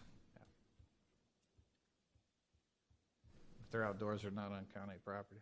Exactly.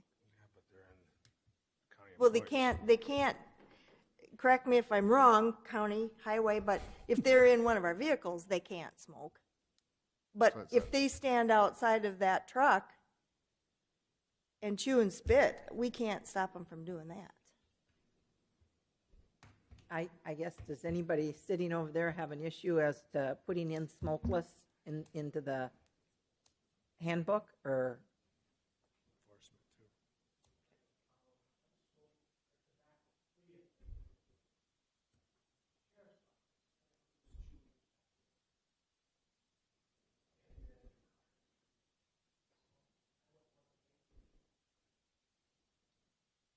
And how about at the highway department? Are the guys, when they're out on the road?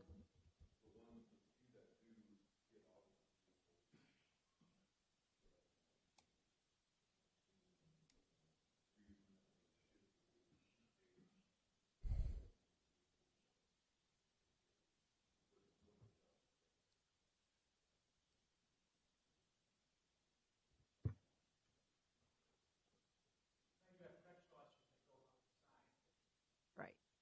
And you can be on county property, you just can't be in the building or a vehicle and doing it. So did I hear everybody say that you'd like Stacy to go back, come up with a little better wording, and we'll put this back on the agenda? Okay. And then did you have one more, or were you done? Nope, that covers that. Okay. I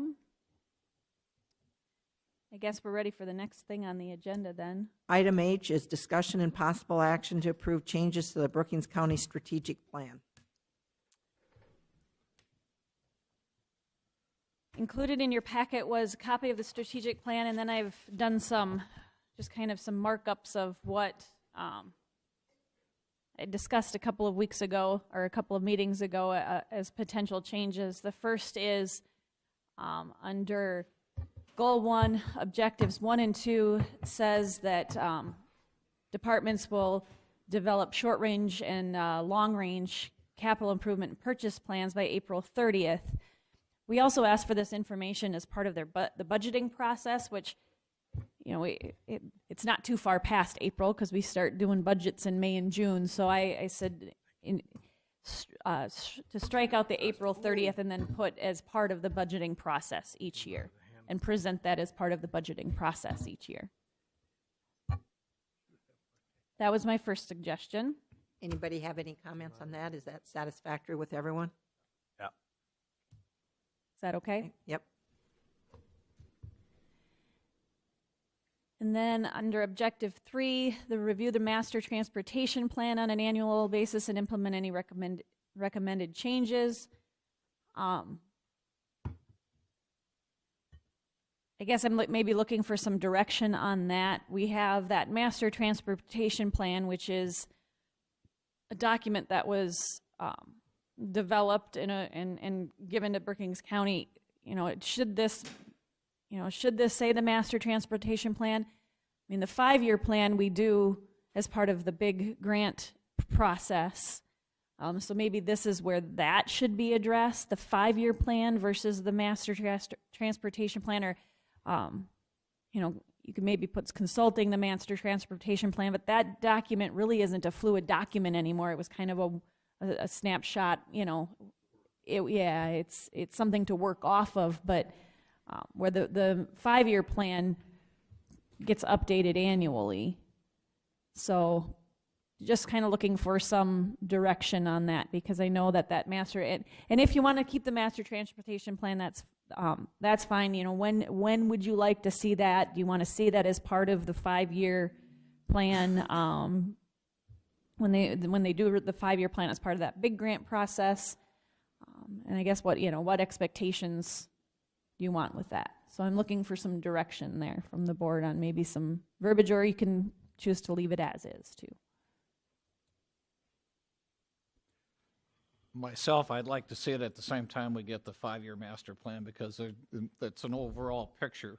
And when you start talking about the big program and certain bridges, those things have a component of the master plan, and I would like to look at the master plan at the same time as we do the 5-year, all at one time. Mm-hmm. Okay. Anybody else? I wonder if that shouldn't read, instead of review master transportation plan, if it shouldn't read update the 5-year road plan, taking into consideration the master transportation plan and how the two interact, or something like that. So that we talk about them both at the same time. Mm-hmm. Okay.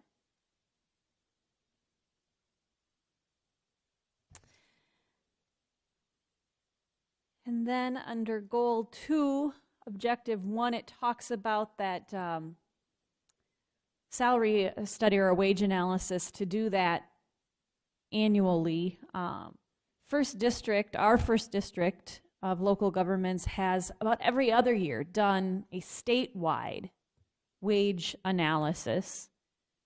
Is that something that we could take on as our own? That's what Laura and I tend to look at, instead of it's quite the process to do a wage analysis, and then to get all that information back and to compile that information. Or we could do something on a smaller scale, every other year when we don't have a first district wage analysis, we could maybe reach out to just those comparable counties that we tend to compare ourselves to.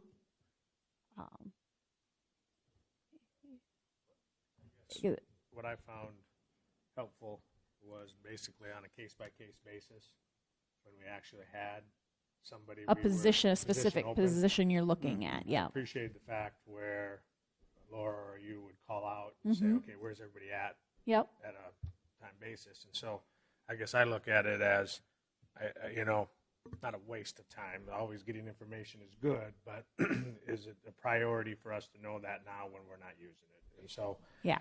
I would lean on letting First District do it every other year, and then us, maybe on a case-by-case basis, if we have a position open, that we can make some phone calls. Yeah. So is what you're proposing, Ryan, that the objective be that on a every other year basis that we would review the First District salary survey? And say, or we can look at it in conjunction with First District Association, so we can use their stuff, we can use their information, we can talk to them and use that. But every other year, the same time that First District is doing theirs. That's what I would say. Okay. I don't know if that. And we tend to anyway, I mean, when we do have a position that needs to be reviewed, regardless of what First District says, because like the one that we have now is from 2017. So we're already, you know, about the time you get it in your hands, it's almost outdated because it takes that long to get the information, compile it, and get it sent out. So we do still contact those counties that, you know, we do compare ourselves to and get that information on a case-by-case basis. So, okay. And then goal 3 down here under objective 1, I guess I'm asking Bob, as you know, we said develop and update a responsive countywide emergency management disaster plan by March 31st of each year. Is that still a realistic objective for Bob, or is there something that needs to be added to that or taken away from that? That's fine. I mean, we've already done it for this year. That's our local emergency operations plan, and we've already adopted the changes early this year, so that's realistic. Okay. And they're just kind of reviewing those other dates too, to make sure that the different departments are aware that by April 30th, what we have is state's attorney, sheriff, and detention center would be presenting their previous year's basically annual report by April 30th of the subsequent year. I wanted to make sure if, you know, I think that's realistic. Is that, I guess Terry's not here to address that on the state's attorney's end, but Marty, is that realistic for your office to give that amount of time?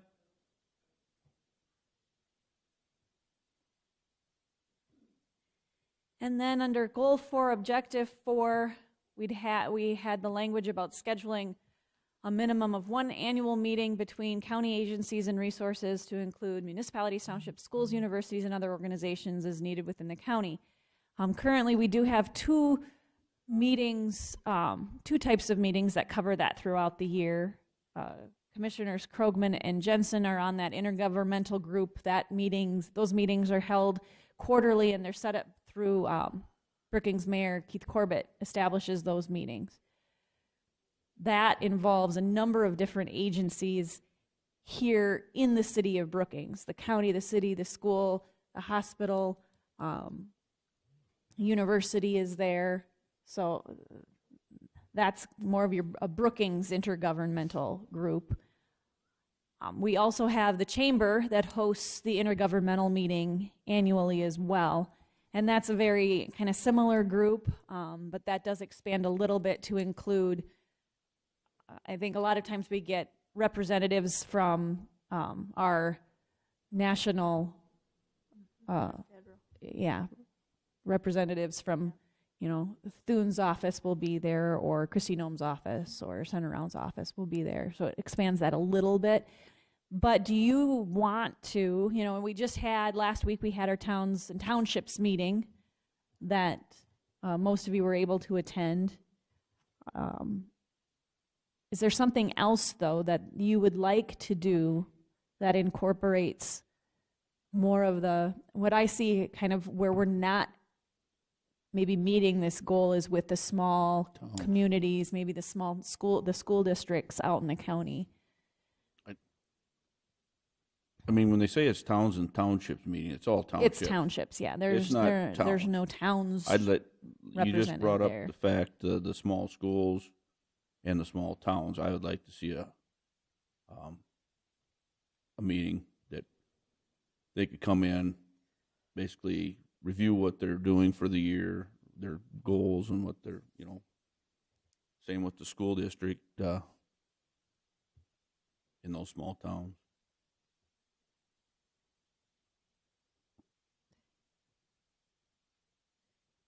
So something with the small communities, and then the smaller communities out in the county, and the other school districts aside from Brookings. I think Brookings is the Brookings School District is fairly well represented on those other groups, but the other school districts aren't. We have several. I mean, Ryan, you're aware of some of what's going on in some of the small towns because of the new housing development, Right. but other ones Well, and I think, the planning portion, as these communities grow and we grow as a county, I think we need to provide support with that growth and what we've seen and some ideas and where maybe cities or townships should be in their planning portions of it. So I think it'd be really good. My question is do we have one meeting and all of the cities, so the mayors, city council people, all the school districts, all the town, now you're getting a meeting that is just seems to be very large. They take a long time. Or do we have individual meetings with an area? We do a Northeast and White and any community in that area can be there along with the townships, and we have discussions of how things are going for the years. But then now all of a sudden we have 6 meetings or 7 meetings for a chair or planning. So it's a little bit easier to get done in Brookings here, where you have 1 or 2 from about 6 agencies and we all get around the table. But if you get 30 people in a room, you're not going to probably accomplish much except just getting together to have another meeting. So I think it'd be definitely something we should think about, but I think it'd be something we should think how we should get it done. So the meeting is we can get some stuff done. We can have good conversation. We can see what cities are looking, they're planning, what the school districts are planning. And you might even get the school district and the city that may not have been talking together about planning just from us and how we can complement them, and stuff. So I guess I think it's a great idea to do with the cities and the school districts and the smaller communities around there. Townships, if we want to incorporate them, but I guess I don't want to get it so big to where we get nothing accomplished. We just show up to say hello. I guess my idea was if the small towns, each town would be sitting at a table, they'd give a brief mayor. presentation like we do. A mayor, not mayor. the whole city council.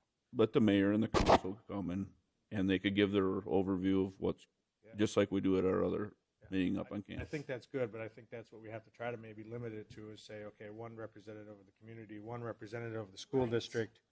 And I think which it, you're still I think it gonna needs to have. be handled at that level, who they want to send. I mean, because for instance, like the city of Volga, they have a mayor, but they also have a city manager. administrator. A couple of people then. So, maybe both of those individuals would want to come, whereas, like Aurora has a mayor, but maybe they would. But if the mayor couldn't come, he could send a send member s- of the city council so that there would be a representative from each town. But still, if you take 4 or 5 with towns and school districts, you're going to have 35 people, 40 people there. I mean, if you start adding them up, who do we, does Bushnell, does Bushnell have a mayor? Do we want Yes. to invite Bushnell? Okay, so you start adding up the towns around, and you could have 30, 35 people at this meeting, and maybe that's okay. Maybe it's doable. I think you limit Outside it of to Brookings- townships because they already have their annual meeting Right. that you attend. So Yeah. you take the townships out and you go to the small towns and There's 7 other, I believe there's 7 other So- small towns, Yeah, 7 you or do the 8, small 8 towns and the- maybe. is it Aurora, 3 other school Elkton, White, districts or Bruce, 4? Sinai, Bushnell, Volga. Yeah, I don't think you'll Arlington, have that yeah. many. 8. Okay.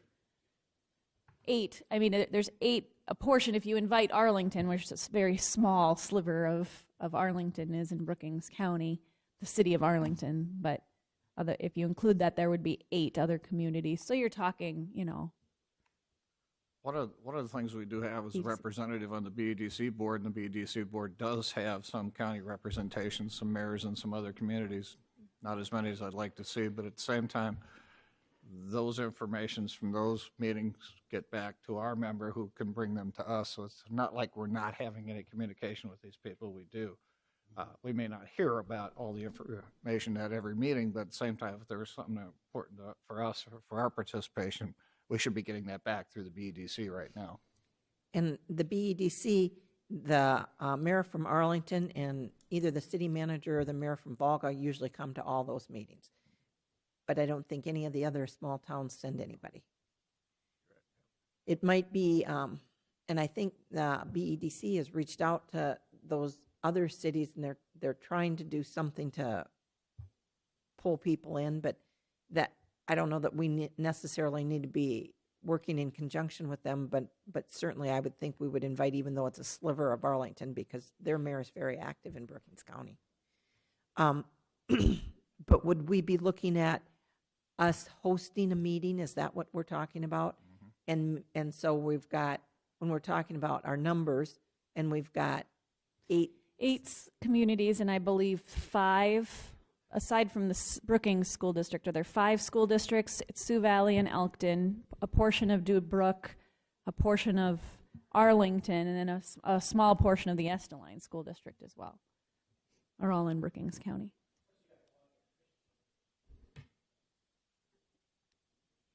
Yeah.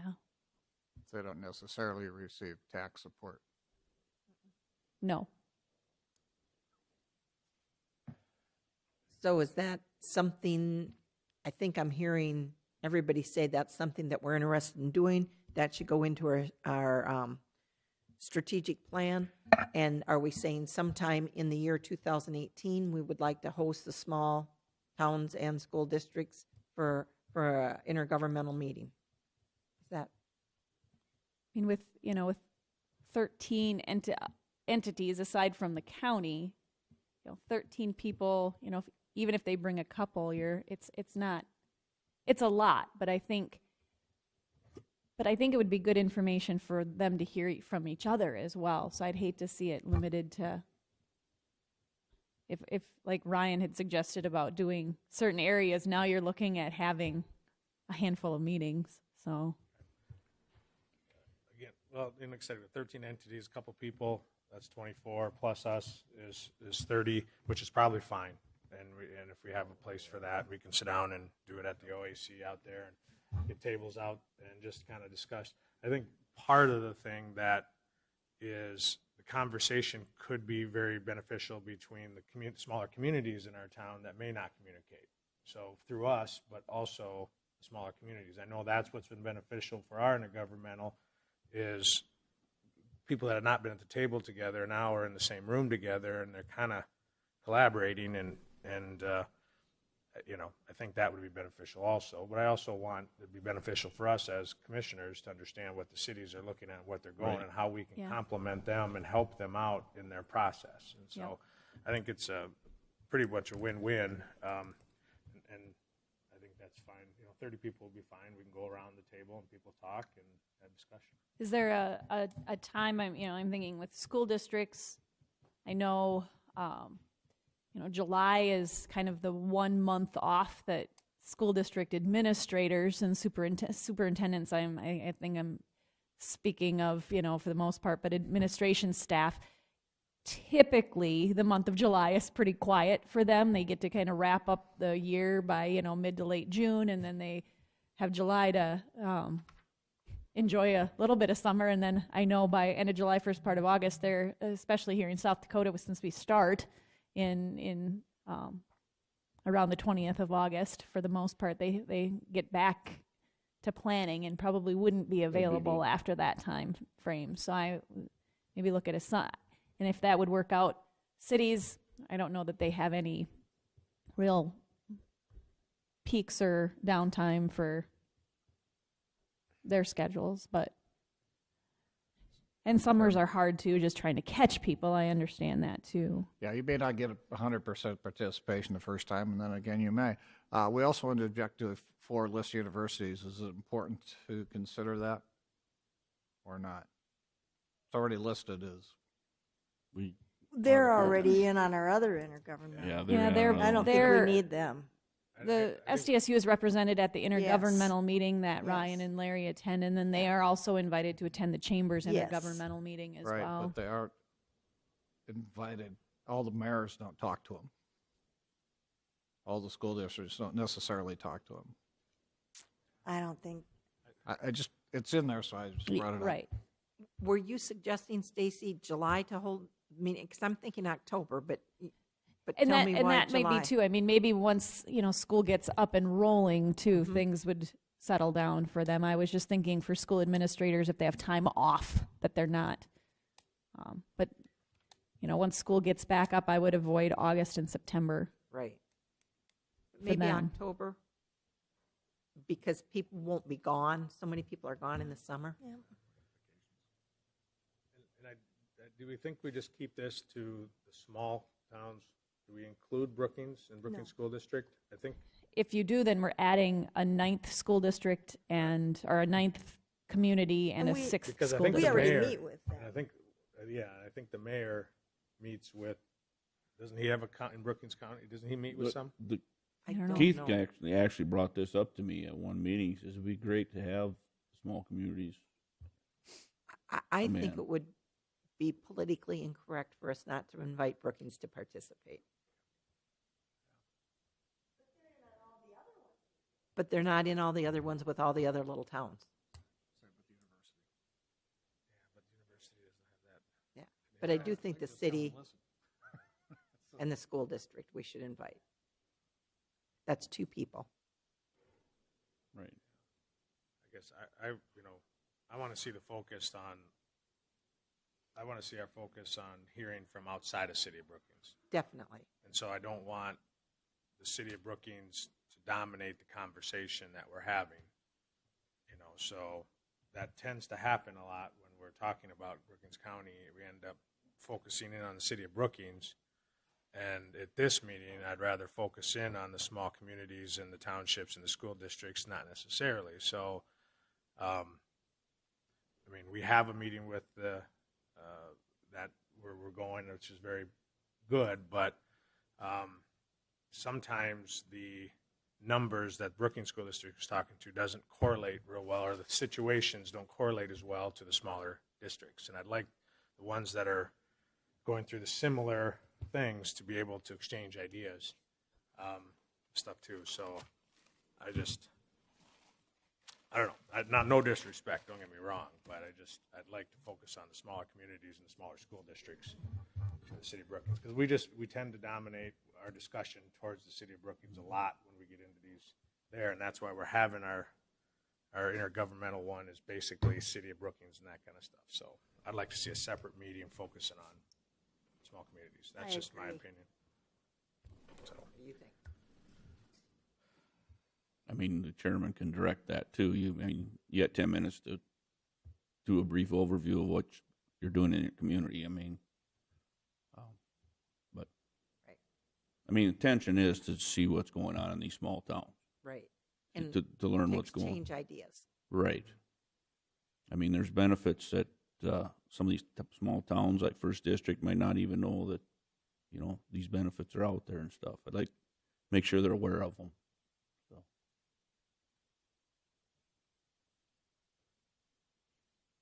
Well, we probably don't have to decide that part today. No. But the fact that we would like to have a meeting, maybe October, was that month okay to put in the strategic plan?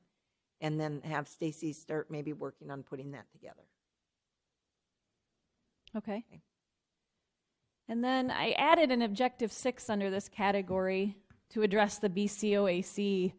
Guess I'm looking maybe to brainstorm some ideas on what you'd like in the strategic plan as it relates to the BCOAC.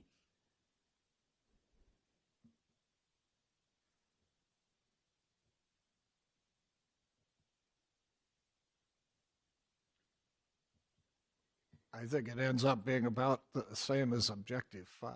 That's I was just going to say the same thing. That's my thought too. Just add the words BCOAC in there with 4-H program, and I think we got it. That's easy. Too easy. I know. But do we want to keep them separate? I think you do keep them separated. Yes. I think you do. Yes. Yeah, I think that's you fine. do. Yeah. Although, 4-H is incorporated, into the facility, it's still an entire separate Yes. program Yes. than what we're looking at doing out there. I wonder if objective 5 is fine as it is, and then we put in some subcategories, but maybe we can't, because the BOC really falls under the Vibrant 4-H program, which would include developing other kinds of programming at the BCOAC, which I can never say my initials, in getting that program up and running and having the two of them work in a conjunction. Or are you saying have a separate? No, it's a totally an objective 6 Okay. that speaks to BCOAC. Yeah, I think so. It's not, we have to always focus, and when we're out there, it's not just 4-H. We're looking No, at it's membership, a lot we're more. looking at game fish and parks, we're looking at programming that might be with 4-H, but separate from 4-H too, so. So what you just said, I'm going to switch it around. I'm just throwing out ideas. I don't care how we go, but another way we could do that is provide a long-term plan and funding for the BCOAC. Number 1 would be long-term plan and funding for a Vibrant 4-H program, because that's part of the BOAC. Number 2 would be work with game fish and parks to do whatever it is. Number 3 would be whatever. Do you want them combined at all, or you want them totally separate? I want it separate. Okay, I can see it separate. separate, okay. I would suggest separate. They have separate budgets. Yep. for Totally different. It's I totally think different. if 4-H fell under that BCOAC budget, I think then we would look at maybe combining the two, but they have separate budgets, kind of separate functions, so. So then are you proposing that our objective number 6 will be programming and funding for the BCOAC, and then do our sub-objectives and put in the game, fish, and parks and whatever other things that you said, Brian? Well, I just don't know if we need to identify, because right now we have a partnership with Game Fish and Parks, but, that could be done in a few years or whenever. We hope not, but I just think we have to address something particular to this building, so provide a long-term plan and funding mechanism for the Brookings County Outdoor Adventure Center. It would be just more of a basic objective, and we don't have to go sub 1, 2, or 3 and identify. I think we just make that statement there, and then we do need to put the long-term plan together for it. That's one of our objectives for this year to get done, is that, so.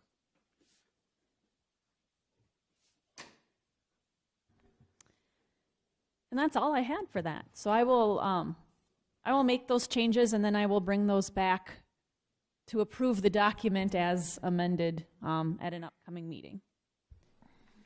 Item I, discussion and possible action to approve changes to the non-mandated funding application. This is coming up quickly. This is last year's application. We send these out at the beginning of April, so that's just a couple of weeks away now. And I want to address some of the things that we ask for, specifically the audited financial statements for the non-mandated entities who make application for funding through the county. Our non-mandated funding book, it gets to be quite impressive in length when we ask for these audited financial statements, and that's, that really makes a big difference in that particular book, because sometimes those statements get quite lengthy. And so, and I think it was, as we've discussed, what we plan to do is still create a non-mandated book this year is the budgeting process, but we're going to put all of this into Dropbox. So each of you won't receive a hard copy. You'll get some hard copies of like the spreadsheet that shows, that stuff. But I think it is an extremely large amount of time that we spend putting those books together. And for the regular budgets for the the routine county budgets, we'll still do the books. But is that something that you still want to see, the full audited financial statements? I mean, Commissioner Pearson and I had a conversation about maybe we ask to see that they have been audited and that their audit is successful and there's no deficiencies within that audit report, something along The those letter lines. that they receive from the Yes. entity that audits them should be sufficient, I would think. And that's 2 pages typically. Yeah. Would you, anybody against that, or do you still want to continue to see that? Look, I don't go through their financial statements, and I'm not going to tell them how to do that. That's not my job.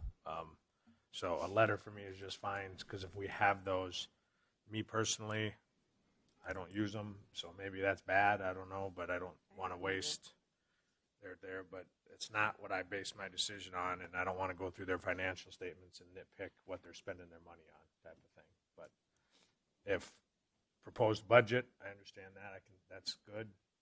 That helps me quite a bit and answers questions below is what I go off of. Okay. Steve, what would that be called? That first letter from an auditor, what's their statement of? Vicki, do you know, is there a specific thing that we call the letter from, like when legislative audit gives us their audit statement? It's just that, not the full book, but just we receive in.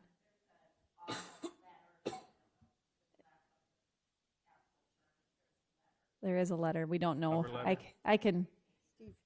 It could be the auditor's report, and if they pass the audit, so to speak, it would be unqualified, right? Right. And it's never going to be perfect because small organizations are always going to have an internal control. So, there are always going to be a deficiencies probably in small entities because of the lack of personnel.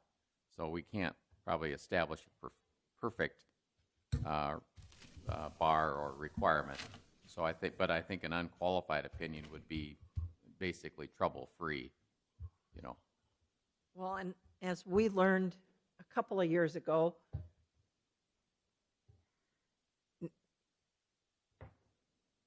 unqualified, usually when you get an audit back, there's something, okay? So I think we just say the audit report, and then we read it, and if it's something we're concerned about, then that would impact our decision. But to say that it has to be unqualified, that mean no problems? Because almost every audit report comes back with something. True. I think it still could qualify as unqualified. But I think I would agree with your comment on, an auditor's report. That should be reviewed. It's only 2 pages long. Right. And then you could determine if there's anything significant that would be a qualification in that report.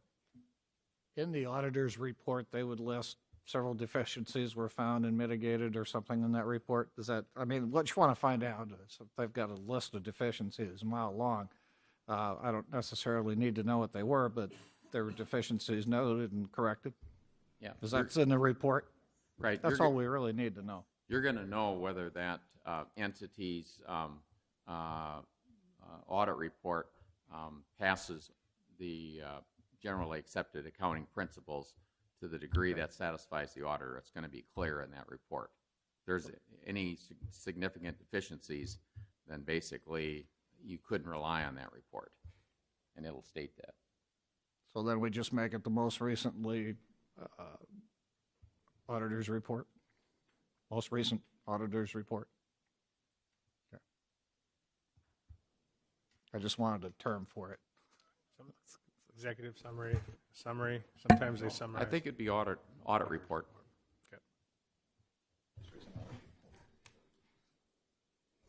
Okay, I'll make that change before these go out. And again, we'll be sending these out here just in the next couple of weeks as we will want them back. As you can see from last year, we could try to get them back about mid-May so we can start compiling all of that information, and then we'll start budget hearings in June. So. Okay, we're done with that issue. Or did you have something more on that, Stacy? No? Okay. Anybody want a short recess before we move on to the rest of the agenda, or is everybody good? Okay. Commission Department Director report. The post-legislative luncheon, the Chamber's post-legislative luncheon has been scheduled. I saw that on an email that came through. It's coming up on Monday, April 9th. It starts at, I think the doors open at 11:30, but it starts at noon to 1 out at the Swift Health Center. I believe, is it David Owen that speaks at those? So he will be there again. I can RSVP if you plan to go. Does anyone know now if you plan to attend that? I plan to attend. I think I can make it. Everyone, yay. All right. I'll get us RSVP'd.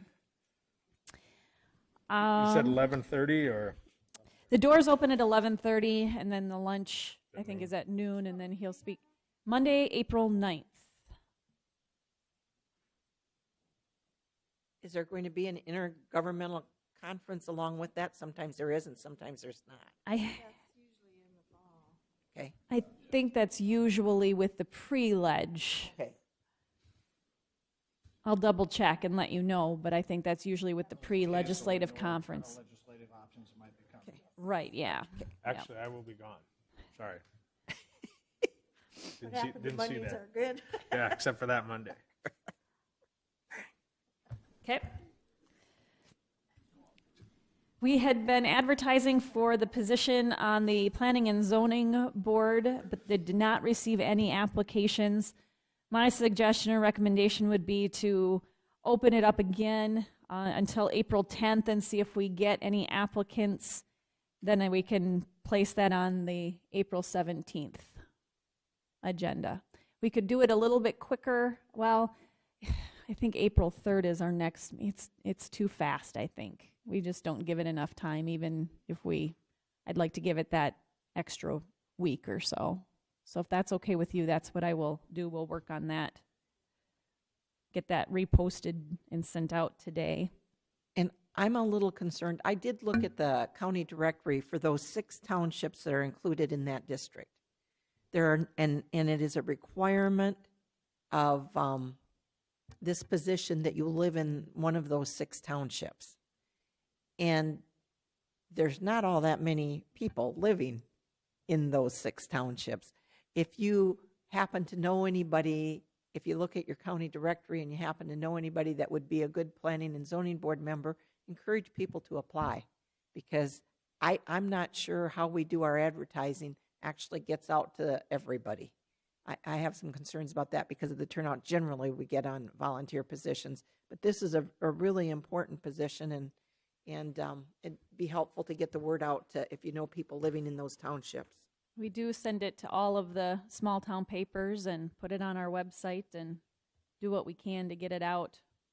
So we'll move in that direction. I did have a discussion with Lynn Bren, our Director of Member Services with the South Dakota Public Assurance Alliance, while we were out at spring workshop last week. And she said that the county's liability insurance does not cover independent contractors or the LLC that we would contract with to teach out at the BCOAC. Now, if those individuals are out there in their capacity as a volunteer, then it does cover them. But our liability insurance does not cover independent contractors. So I would, we have the one contract is sort of still on the table from that we approved last week. It was pending this decision, but we'd also previously approved an independent contractors agreement with Mr. Hetrick a month or so ago. Do we need to revisit that? I guess I look for some board direction on that.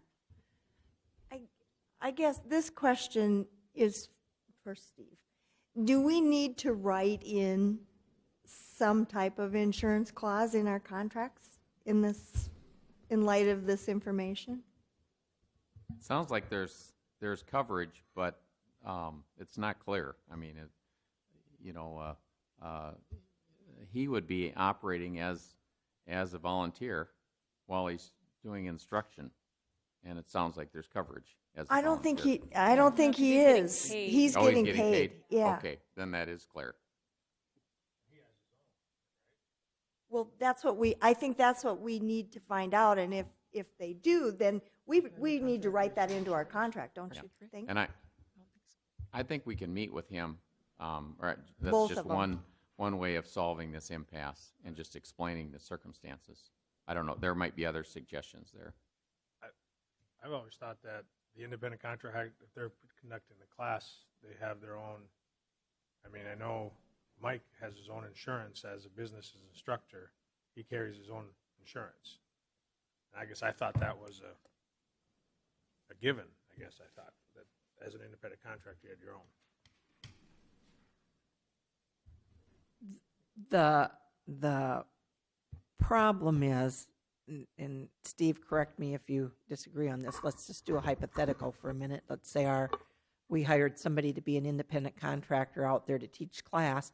Part of what they're doing when they're teaching a class is that they will actually be using the ranges for part of the instruction process. And let's say somebody gets injured, and that the person that is injured solely because of the negligence of our instructor, our independent contractor, in our hypothetical, right? Okay.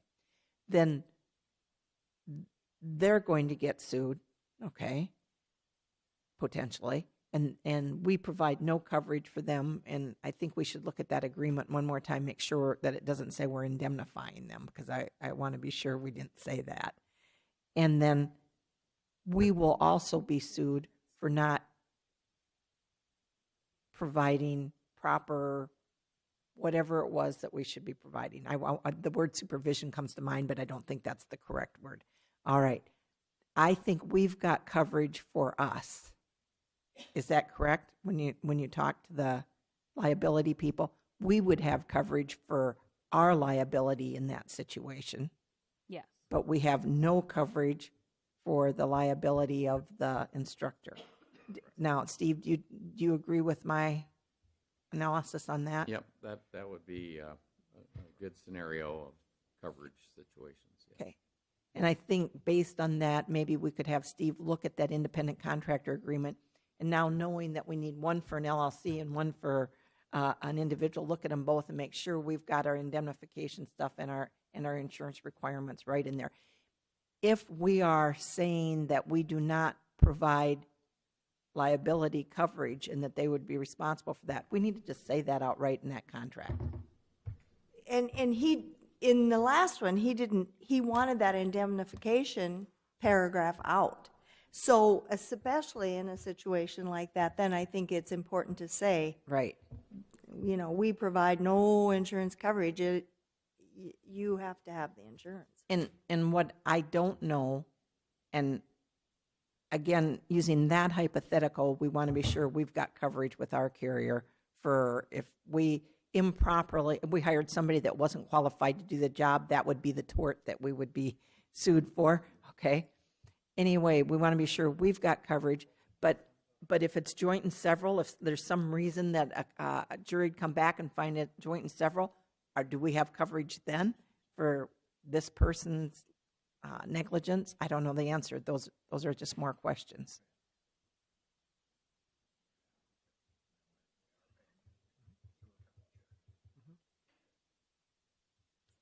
I think it is a complex issue, and we're involving a third-party insurance company, and we're talking about or speculating about the future, which we can't predict, and so it is worthy of probably more analysis and more communication. All right, Stacy? On Wednesday, April 25th, we had a request from the domestic abuse shelter to have county employees who would like to participate in Denim Day. What they're suggesting is basically a dollar donation to the domestic abuse shelter, and then county employees could wear blue jeans that day. There's some information in my staff report as to how Denim Day evolved. Typically, I'd leave this up to individual department heads to make that decision, But I also wanted to bring it to your attention too, so that you were aware that this was a request that was made of us. So if it doesn't really need any, I guess, direction from the board, I think we can leave it up to department heads and employees. It's, their decision, but I think something to bring attention, that we can bring to our employees and see if they would like, department heads would allow them to participate. I think we have a department head meeting coming up prior to this too, I think, so next couple weeks, so.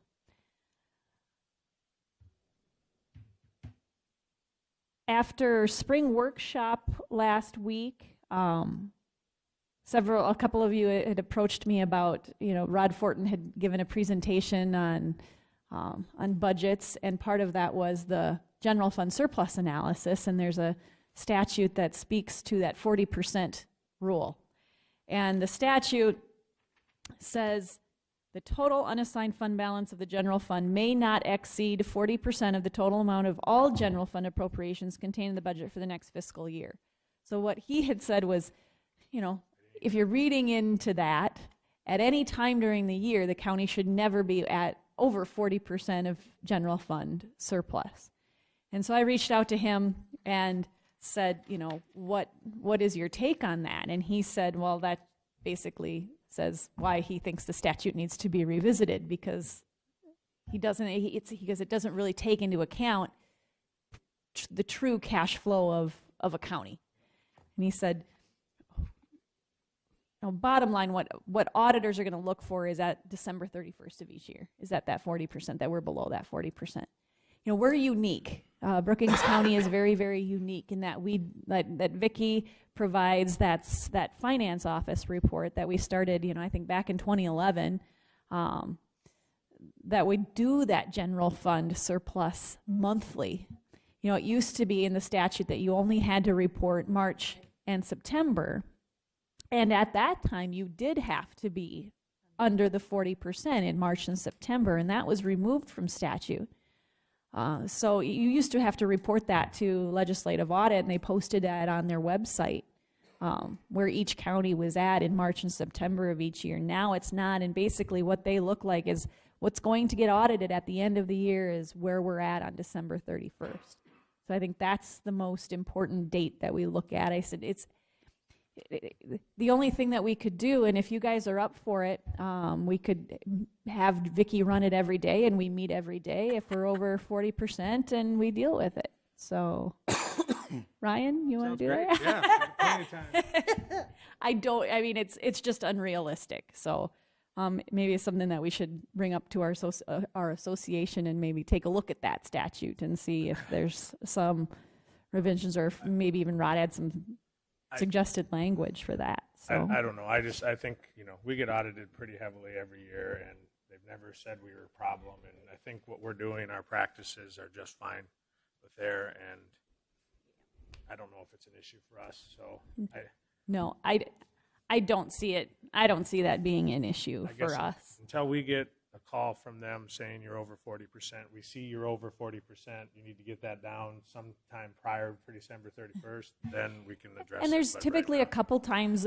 a year that we do get over that 40%. April and October is property taxes. The first half, second half, property taxes come in. I mean, at any point, you could get several $1 million come in a day, and sure, all of a sudden your cash, you have an over and above that 40% on a given day. So, and as far as getting legislation changed, I'm not sure that there are more than a handful of counties that would have that issue. For the most part, I think they don't ever get there. We are very fortunate. I think it would be difficult to change the legislation. So I'm with Ryan. Till we get our hands slapped, I think we're okay. So, then the other thing, only some upcoming dates. Tomorrow, we do host the Sioux Valley Commissioners Quarterly Meeting. That will start at noon, and it's out at the Outdoor Adventure Center. And I believe we're going to be setting up in the archery range. We're expecting, I'm thinking 90 people, give or take. So a good-sized crowd tomorrow. You've been invited on Monday, March 26th, to the Brookings Volunteer Fire Department's annual feed. And again, that starts at 6 o'clock at the Fire Hall on 20th Avenue, or 6th Street and 20th Avenue. And then we already discussed the post-legislative luncheon on April 9th. Just a reminder too, Vicki had mentioned March 28th, that's next Wednesday. The property auctions in White and Bruce, the one in White starts at 10:30 and 12:30 at the site in Bruce. And then I also received notice yesterday, on Thursday, March 29th, First District Association is having their governing body meeting. That starts at 4 o'clock at their office up in Watertown. And they asked me to invite all commissioners to attend that meeting if you are available to do so. However, Susie up there had asked that I do RSVP for any extras that are coming so that they know they have enough space. March 29th, Same day we have our meeting. Thursday, March 29th at 4 o'clock. Yep, 4 o'clock. Yeah, Stephanie Michael already, that's probably already scheduled as a routine meeting, but, I have Brookings Health meeting. okay. I won't be able to go. Leanne, Larry, do you plan on going to that at all? The First District meeting, 4 o'clock on the 29th. It's their governing body meeting, and they just asked that I reached out to invite all commissioners to attend that, so. Maybe. What? Maybe.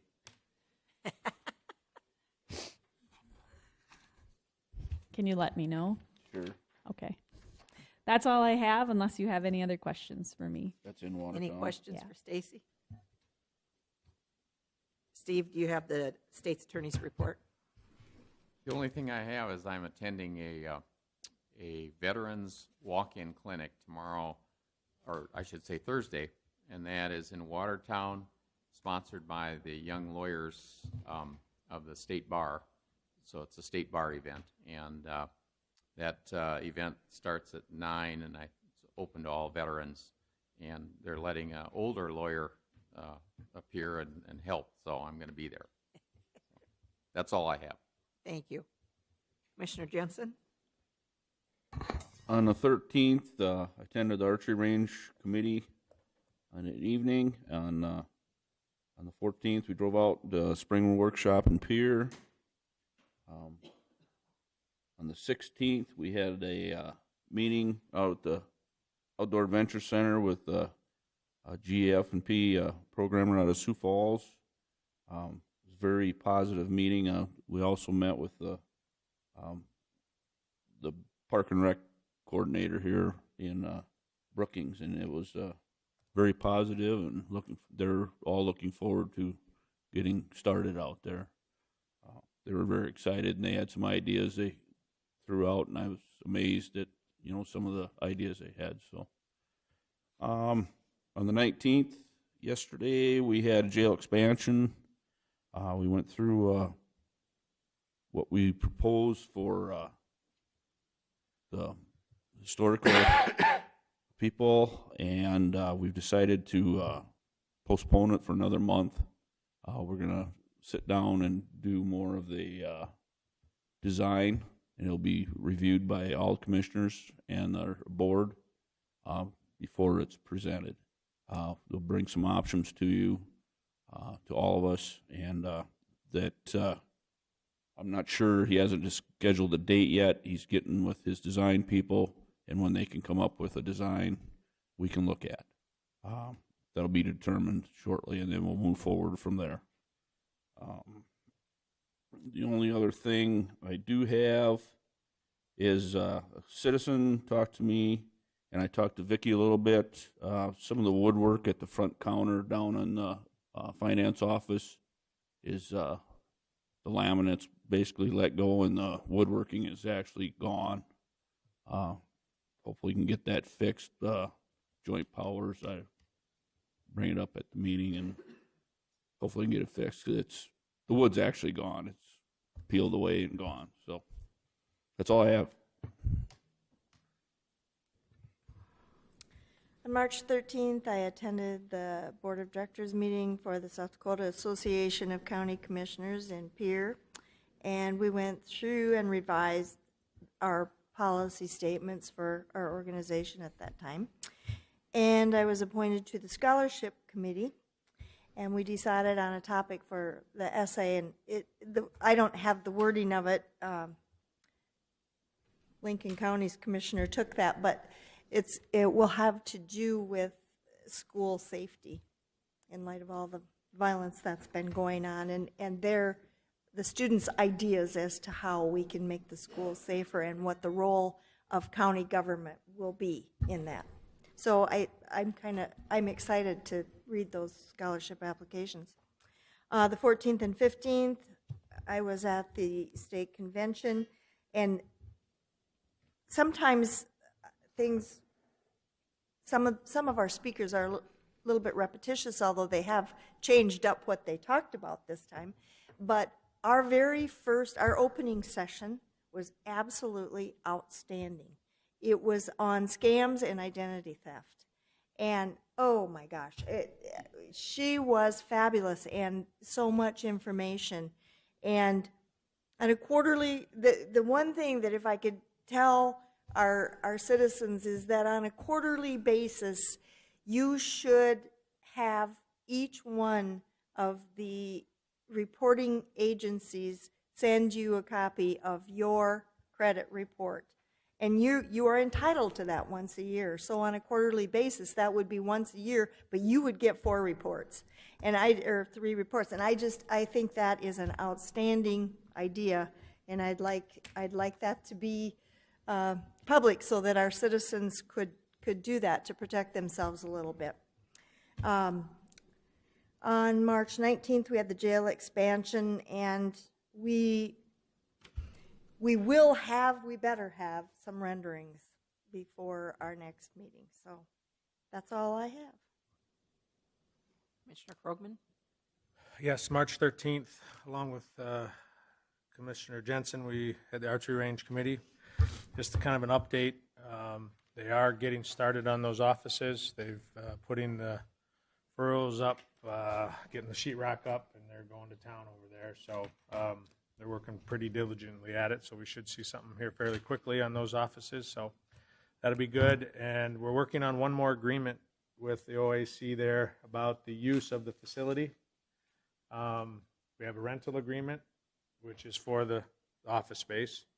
We had a construction agreement for the construction of the office space, but we also have an agreement for the use of the facility and rent charge and what they get to do and all that kind of stuff. And they've got a rough draft, so that'll be coming here. I'll be getting it to Steve and Stacy to look over, and it'll be something we have to approve there. And looking to mirror the lease terms as far as length, rights of getting out. Basically, it should be a companion lease for the space as the same as this, and going to be basically the same dollar amount too. So I guess when comparing the two, if we could take a look at what we have for the office space lease and the other lease that'll be coming on. So like the 120 days, the notices, all need to try to be the same if we can. So, and that will finalize our lease with them, and we'll get them approved and moved in. So March 14th, went to the spring workshop up and back that same day. Again, it was always good to go those and hear new stuff, or if it's old stuff, you kind of remember what the old stuff was and that kind of stuff too. So, and then we had a growth partnership meeting on the 15th, which is they are doing very well, moving along and be very proactive, and really working with another group to try to encourage growth in the research park. One of the things they talked about is an angel fund that is focusing on growth specifically in a research park. It's something that I think part of the puzzle that they're missing, and they're working on trying to put one of those together. That was our main topic. And then, along with Commissioner Jensen, met with GF&P. Emmett and Tanaya from Sioux Falls came down. We showed Tanaya the building. She's the lead programmer up in Sioux Falls. And very good meeting. Stacy from Park and Rec here from the city also joined us, and obviously Robert was there too. So it was a good meeting. Some excitedness there about working with the city on the park there and also our building and combining recreational opportunities. So that was good. And then my son got his driver's test, so just beware. He's licensed to drive. So that happened on the 15th. So we haven't had any accidents yet, but just wanted to alert everybody in the county, beware. Another driver out there that's 14 years old. So, Sheriff, well, call me. Call me. I just have one question, not about your son's driving, but the 2 contracts we've signed with Game Fish and Parks, has the state signed those and we've gotten those back now? Yes. Okay, great. Commissioner Bartley. Thank you. A follow-up question to the BCOAC. I would like to see us have some type of report to us as a full commission. I know you guys are appointed to that board and you do great work, but I would like to know what's happening as far as programming that's announced. I stopped out there the other day and was told that they got some school district coming in to do something there, and I thought that was great. That would be public information that everybody knows that facility is being used and what variety it's being used for. So if we maybe got a report to us once a month at least, I think Robert's a department head, so to speak, right now, or getting paid to be one, we should ask for him to either come and present or at least give us a written report in our packet. That's public information then at that point of what activities are actually taking place out there. I'd like to see that myself. Whether I think it should come from Robert, basically, as our director out there, some kind of report. First of the month, last month's reports, and the second meeting of the month, what's going on in the future, something like that. You guys could determine how that should go.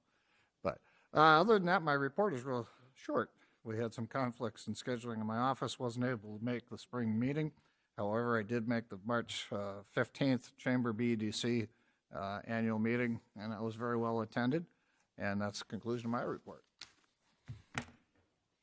And mine also is short. On March 14th, went out to Pier for the annual commission meeting.